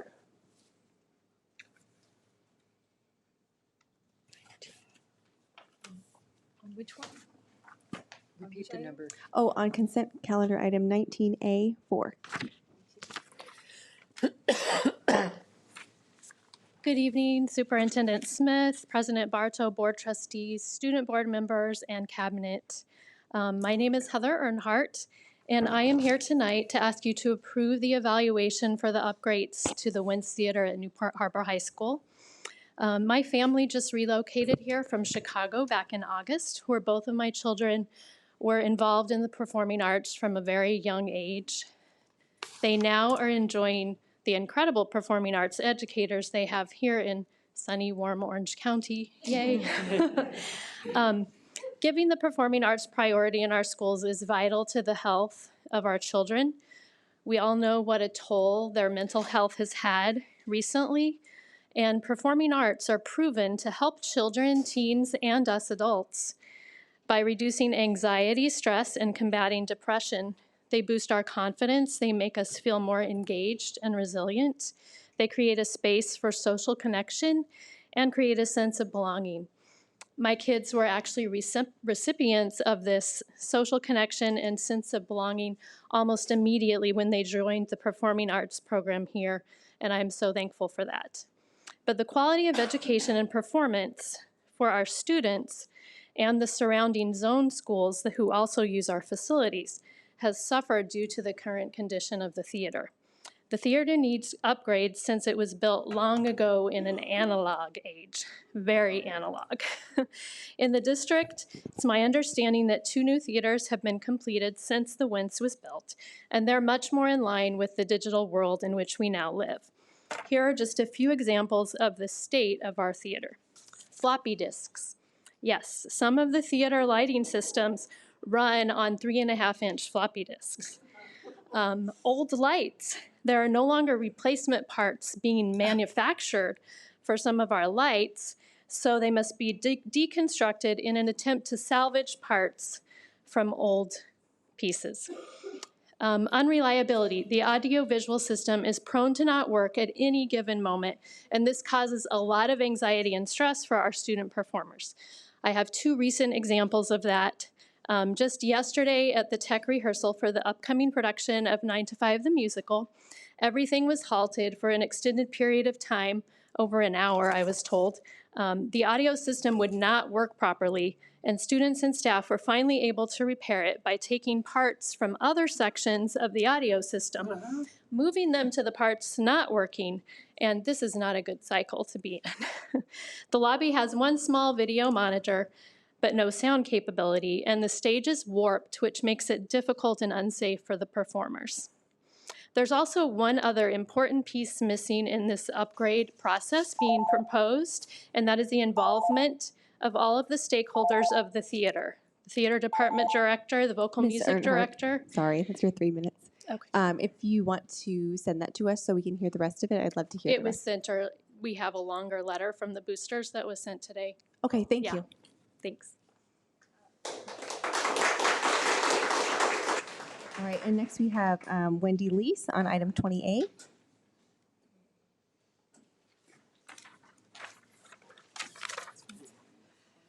Good evening, President Bartow and Superintendent Smith, and members of the school board. My name is Wendy Leese. First of all, I want to thank whoever redid the agenda. Maybe it was Dr. Smith, but it's much easier to read. I don't know because of spacing or what, but I like it. So I'm here to talk about the approving of the Irvine Company Endowment Revised Allocation Method. And this item is very dear to my heart because I was sitting there in the 90s, 97, that was a long time ago, when we approved, after many discussions with the late Judy Franco, how are we going to enrich the students? How are we going to spend the money from the Irvine Company? I went to the hearings on the transfer of the Bonita Canyon property from Irvine. In other words, we took this very seriously. And I always thought when I left the board in 2002 that the money would be spent on enrichment. I think the first thing we did was library, organization, and music. And so come to find out years later when I'm looking at the budget that there's like $14 million in there and it's just been sitting there for years. And it was supposed to be, per Mr. Bren, used for enrichment and thank to Mr. Trader, we had many discussions about the interpretation of the words and the 4 points. So I appreciate that you are going to hopefully approve this so that you can spend the money. But a couple things. Why only 7%?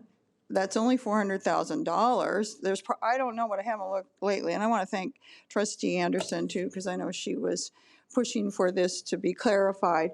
But with what we just heard about special ed, and you know that I work with kids with mental illness, that why not more? Or maybe just do the 400 and then figure out what's the priorities. Is it theater arts? Is it music? Is it art? Is it painting? You know, that's what we need to restore our kids after COVID. And we don't need gazillions of dollars on mental health and psychology. We need them to do painting and acting and music, playing instruments. That's going to go, you're going to get more bang for your buck. So also, don't waste too much time. It'd be nice to have a community discussion, but figure out with the new superintendent, where's the best place to put this now and get it going to enrich across the board in all schools, not just one school, but let's be fair. And I think you'll see, you'll get a lot of benefit. Thank you. Thank you. Now we move on to 19, consent calendar. We have a motion to approve. Move to approve. Second. Second. Any discussion? No, I just wanted to point out on, I want to say thank you on 19B2, where we put up all of the new additions to the high school and middle school course of study. And they put up a very long syllabus, I guess you'd call that, for all of the courses, of all the 12 courses. That was well thought out and well designed. And so for all the public that, you know, wants to see all of our new curriculum, I know that's been a hot topic lately, that's right there on these new courses. And so thank you so much for all the time and everything that was put together, especially a lot of the teachers that put those curriculum and syllabuses together. So it's great. Trustee Crane. Yes. Yes, under the gift register, I wanted to thank Hogue Memorial for their $25,000 donation to ensure that our seniors who are unsheltered can participate in their senior activities. Thank you, Hogue. And that is. All right. Then with that, I will move to roll call vote. Trustee Bartow. Aye.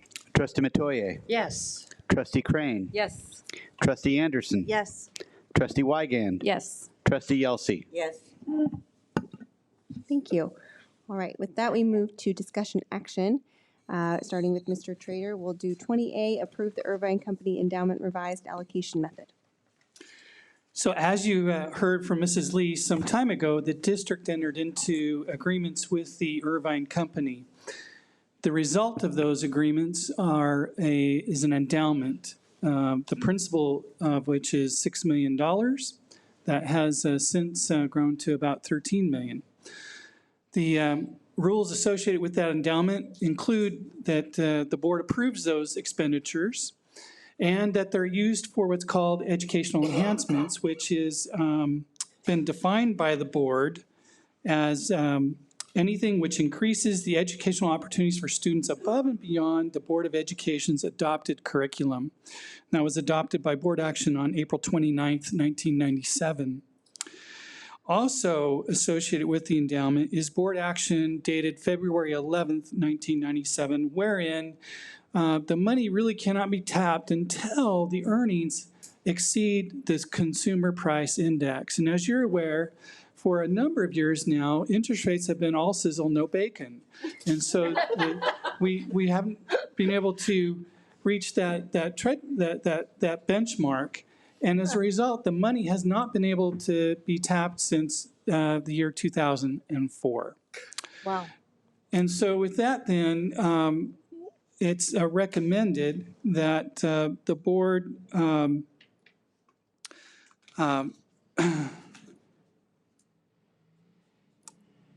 essentially rescind the CPI component and simply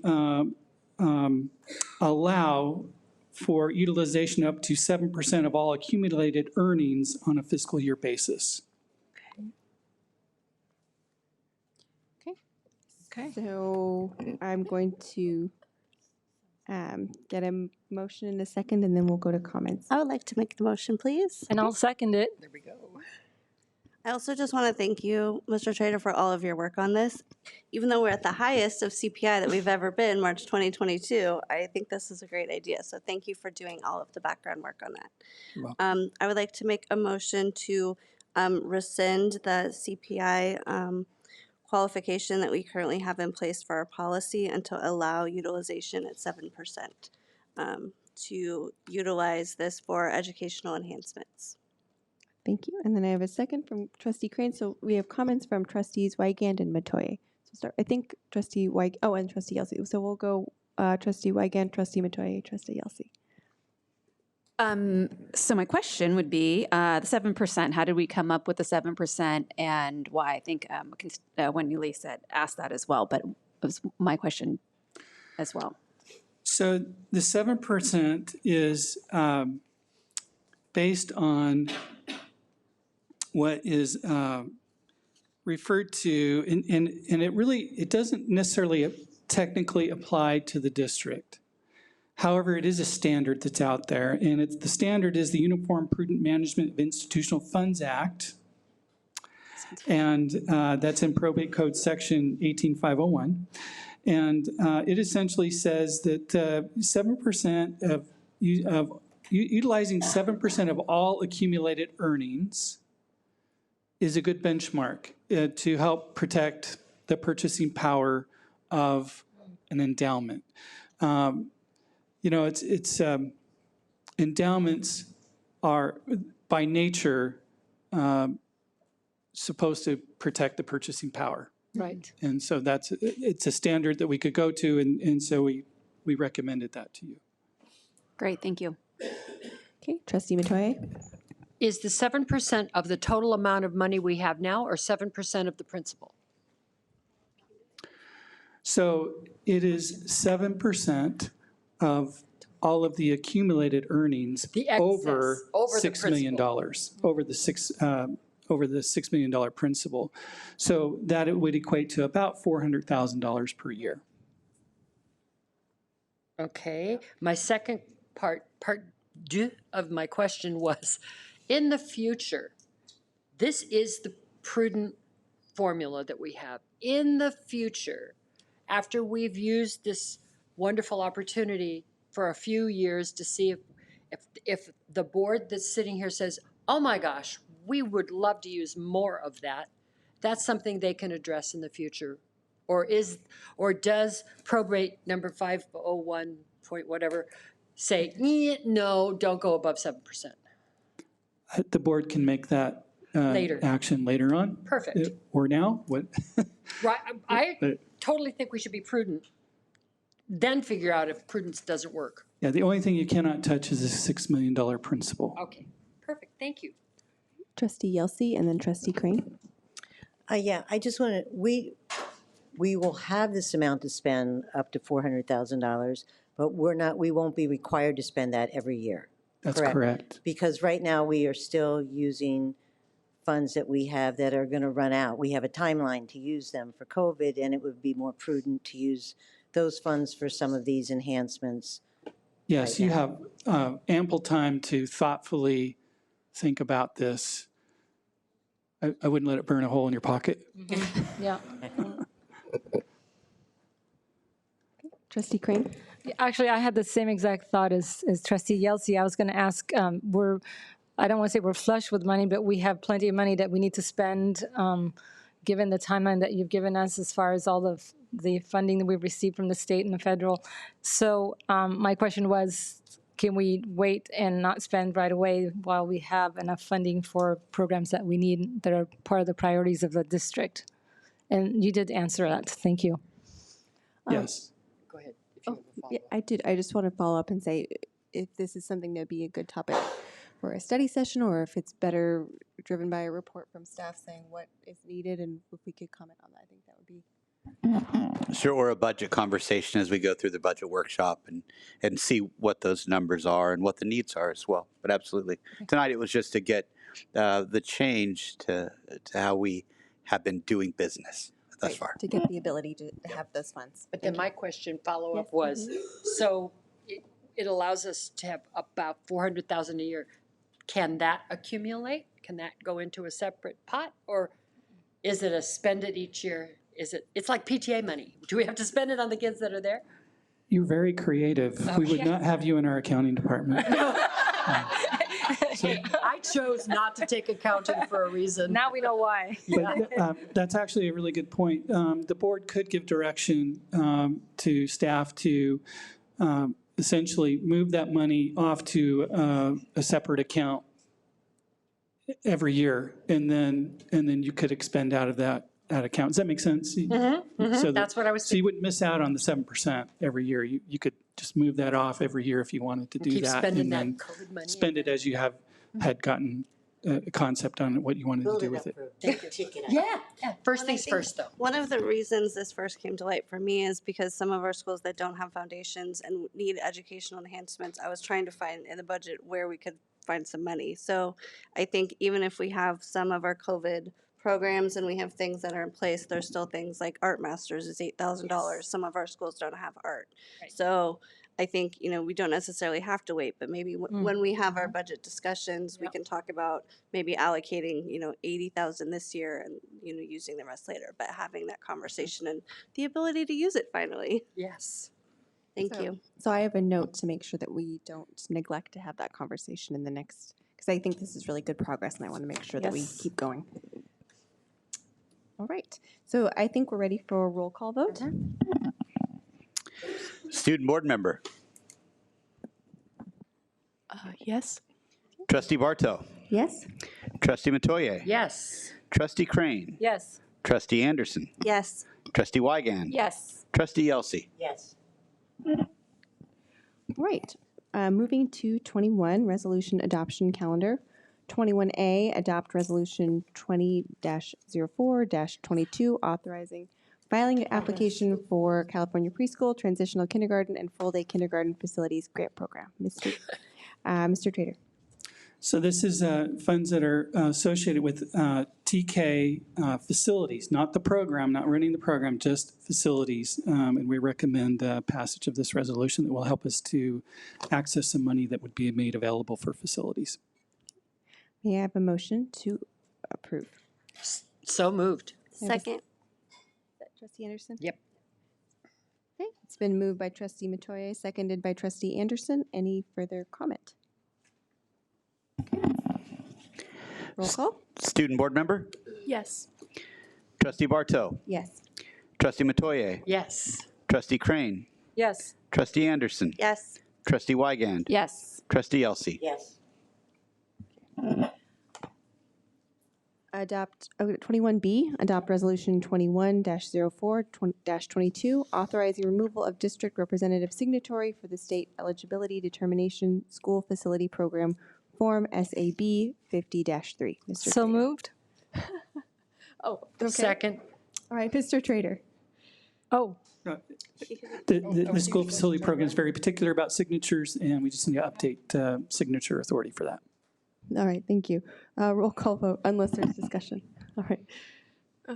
Student board member. Yes. Trustee Bartow. Yes. Trustee Matoye. Yes. Trustee Crane. yes. Trustee Anderson. Yes. Trustee Wygand. Yes. Trustee Yelsey. Yes. Okay, great.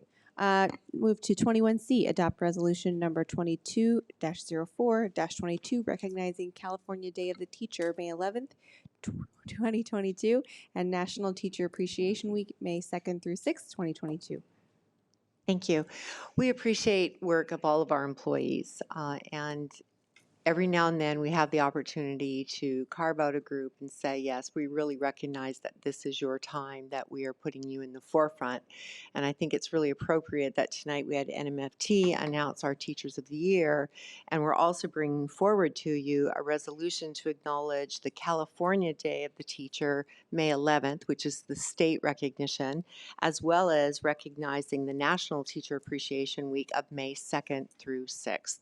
So we ask you to approve the resolution to acknowledge this. May I have a motion to approve? I move to adopt resolution number 22-04-22, recognizing Day of the Teacher on May 11th and National Teacher Appreciation Week, May 2nd through the 6th. Second. Trustee Anderson, It's been moved by trustee Wygand, seconded by trustee Anderson. Roll call vote? Student board member? Yes. Trustee Bartow? Yes. Trustee Matoye? Yes. Trustee Crane? Yes. Trustee Anderson? Yes. Trustee Wygand? Yes. Trustee Yelsey? Yes. Okay. And now we move to 22 informal reports. I love bragging about this place. We have so many amazing students, trustees, teammates, and so many meetings that we can't get to every celebration being held in Southern California to recognize our folks. Tonight, in fact, is a 2022 Avid Senior Standout Night. We have 3 students being recognized. So while we couldn't be there, I'm sure we all would have, I wanted to publicly congratulate them. Valeria Jimenez Beltran from Early College High School, Marcos Nergete from Estancia High School, Yaritza Ortiz from Newport Harbor High School. So 3 of our students getting recognized for Avid. But not to bury the lead, we also have some outstanding trustees. I had a chance recently to hear about, I don't know if I was invited or not, but I heard about, and I couldn't agree more, that our trustee Crane was recognized by Supervisor Foley for women making a difference. And if you had a chance to read the bio about her, absolutely, absolutely. And then I got to go to this one. They invited me to this one. I went to the CDM PTA where Trustee Yelsey got the Golden Oak Award, which is for distinguished service to students and to the community. And I can't think of anyone that deserves that more than her. So congratulations on that award. And then I just found out this week that it's my 6-month anniversary yesterday, 6 months and 1 day. And when I have these meetings with our parent groups, our classified or certificate advisor groups, I always end with what gives you hope, right? Because we talk a lot about what we need. Sometimes we talk about things we might not agree on, but I think we all can benefit from hope. And so I ask them what gives you hope. We have some great answers to that. I was just thinking that after 6 months, there's so much that's hope inspiring here. We've seen our students being recognized up here. We just read some of them. I've been in the classroom seeing folks just engage, smile, laugh, run, sing, dance, play instruments, serve tables, think, build, grow. It's just been amazing. And these are students that have gone through the most challenging time in public education in the history of California, bar none. They've just leaned into it. They've kept their spirit up. You wouldn't know any different. You dig in, you find some things, but by looking at their smiles. So that certainly gives me hope. The trustees who we celebrated a bit tonight, but who don't get enough credit for keeping the singular focus of keeping our classrooms and schools open safely every day, all day, for our educators and our students, because we know that benefits their academics and their well-being, and they never wavered in that, something they don't get enough credit for. The team that I'm blessed to work with, the team at the cabinet, their expertise, their genuine concern for students. That's why they do the work, and that gives me a ton of hope. But our entire team that come here and support us, but also tell us where we can get better, that lean in all the time. I get into the classrooms, I see these folks, classified, certificated, administrative. They care about those students first and foremost. See, that you can't fake, right? You can't fake that. And our folks have it in spades. And I just love seeing them do that work. And even when the job is tough, as we heard tonight, they love their students. That was a quote, right? So I certainly appreciate them. And I appreciate our community. This community loves this district, our students, our team. They have concerns. Sometimes we disagree, but they're passionate about what is in the best interest of students. And so long, I've said this before, so long as we are all passionate advocating for the needs of our students, our country has a fighting chance. So after 6 months, those are just a few of the things that give me hope.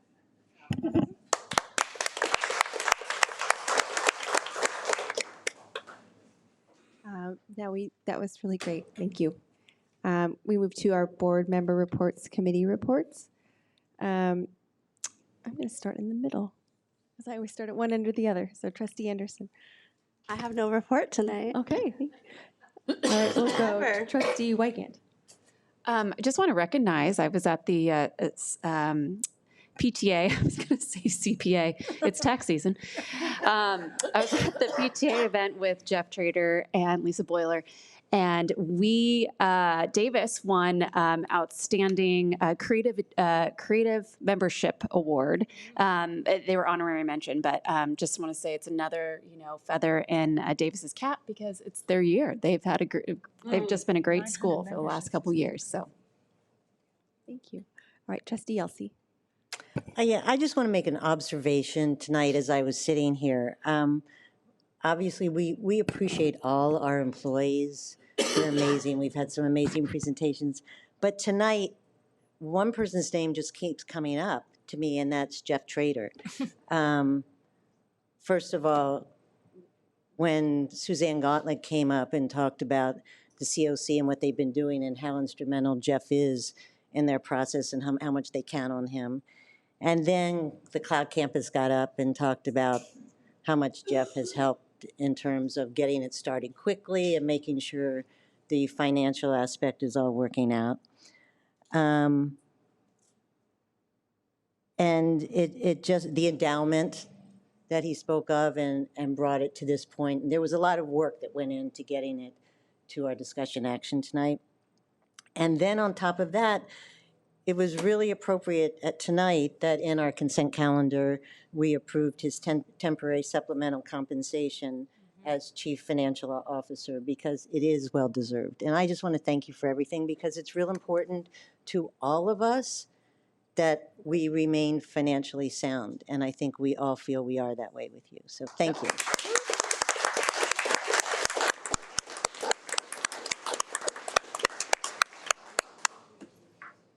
And we'll go this way, Carol. Okay, Trustee Crane. I'm going to report about the Newport-Mesa School Foundation. We did not have our meeting because of spring break. However, the grant process has been finalized, and I was going to spell out the amazing contribution this foundation gives to our district. 92 grants were submitted. All grants will be funded for the first time this year. A total of $82,000. The average amount for grants was $891. Grants can be written up to $1,000. The majority of the grants are in the $900+ range. Schools who participated, 18 out of 22 elementary schools. 18 out of 22. Both intermediate schools, 3 out of the 5 high schools, Corona Del Mar, Costa Mesa Early College, and Costa Mesa High, included the middle schools, and 3 high school level and 4 middle school grants. And so we have amazing partners. I had mentioned Hoag Hospital, the Newport-Mesa School Foundation. This is kind of what elevates us all as our partnerships with our community. So thank you, Newport-Mesa School Foundation. And of course, they're going to have their May 4th event featuring Jeff Trader as the MC. It is Jeff Trader night. Sorry. And good luck to Ms. Pallon and the Newport Harbor Culinary Arts team, who's heading to DC in the first week of May, I believe, for their national competition. And a special recognition to my partner in crime, Karen Yelsey, for receiving the most prestigious PTA award, the Golden Oak Award, and this is her second time receiving it. I described her as our unicorn. 30 decades of service in volunteerism. 3 decades. But that's I didn't say she is a unicorn, right? Magical powers. 3 decades of service, volunteerism, and public service, and so we thank you. First, we have a group of kids who I would never be a wrestler because they announced their weight class. Oh my gosh. If I knew that? I was like, oh, yeah, I could be the best in the world, but that's not happening. And then we have a 300-year-old board member who just, I think that's just so spectacular. Oh, Newport-Mesa, we just break all barriers. Speaking of that, the CIF State Federation meeting this year was based on the fact that we are now in the 50th anniversary of Title IX. Yeah. And Mr. Trader really had nothing to do with that one. So, sorry. But it's something that so many of our young students especially, it's taken for granted. If there's a girls volleyball sport, there should be a boys volleyball sport. If there's girls soccer, there should be boys soccer. And they had 4 speakers, an Olympic athlete, the first female chair of CIF, and they spoke of the glass ceilings that they had to, that were plywood at the time. They weren't even glass. And what had to be done. I mean, I think back to the Summer Olympics when they talked about the weight rooms for the teams, and they said, this is the boys' weight room, isn't it great? Here's the girls' weight room. 3 sets of weights and a towel. And it's still there. We still have a long way to go. But in addition to football, which is the all-consuming sport of most high schools, we have so many sports now. And next month we'll be honoring our girls' team in cheer, which was never even a sport. And they did make mention, and I was very proud to say, that CIF Southern Section, which is what we are part of, has fielded enough teams so that next year we can have a competition in beach volleyball. It's a brand new sport this year, and we've already gotten enough to do that. So while CIF to many of us are, oh, we can't do this because they said that, or they're coming out and yelling at us about this, it's done so much for kids to have Title IX, raise it up and go for at least one area of equality. So that was really special. It was worth going to Burbank on the 2 hottest days of all. So it was only 104 there while I was there. And it was just, it's very humbling, very humbling. So, and I have a whole list of things that everybody said, we're good. I just have a few committee updates. One, I attended the DLAC meeting the week before spring break, and that was really wonderful to sit with some of the parents and they did a little section, so I get to combine reports because they did a section on CTE and ROP programs at the end of the DLAC meeting, and that was helpful for a lot of parents to know there are students options beyond, your typical A through G requirement classes. Additionally, they talked about vaping and those sorts of things and how to recognize the signs and how to help with that, which I think was also very helpful for parents. Certainly with 2 middle school kids, I enjoyed the presentation as well. It was helpful for me. And then regarding legislation, several of us are meeting with Assemblywoman Cotty Petrie-Norris later this week. Yes, May 6th. Oh, later. Yes, okay. I'm still on spring break. I have not recovered from jet lag. And then additionally, we're next week we'll be going to Washington D.C. to work on some legislative action for CSBA, in addition to things that are important to Newport-Mesa specifically. So we're excited to do some work there and make a case for what our students need back here in Orange County. And that is it. Right. With that, I'd like to adjourn the meeting at 8:05 p.m.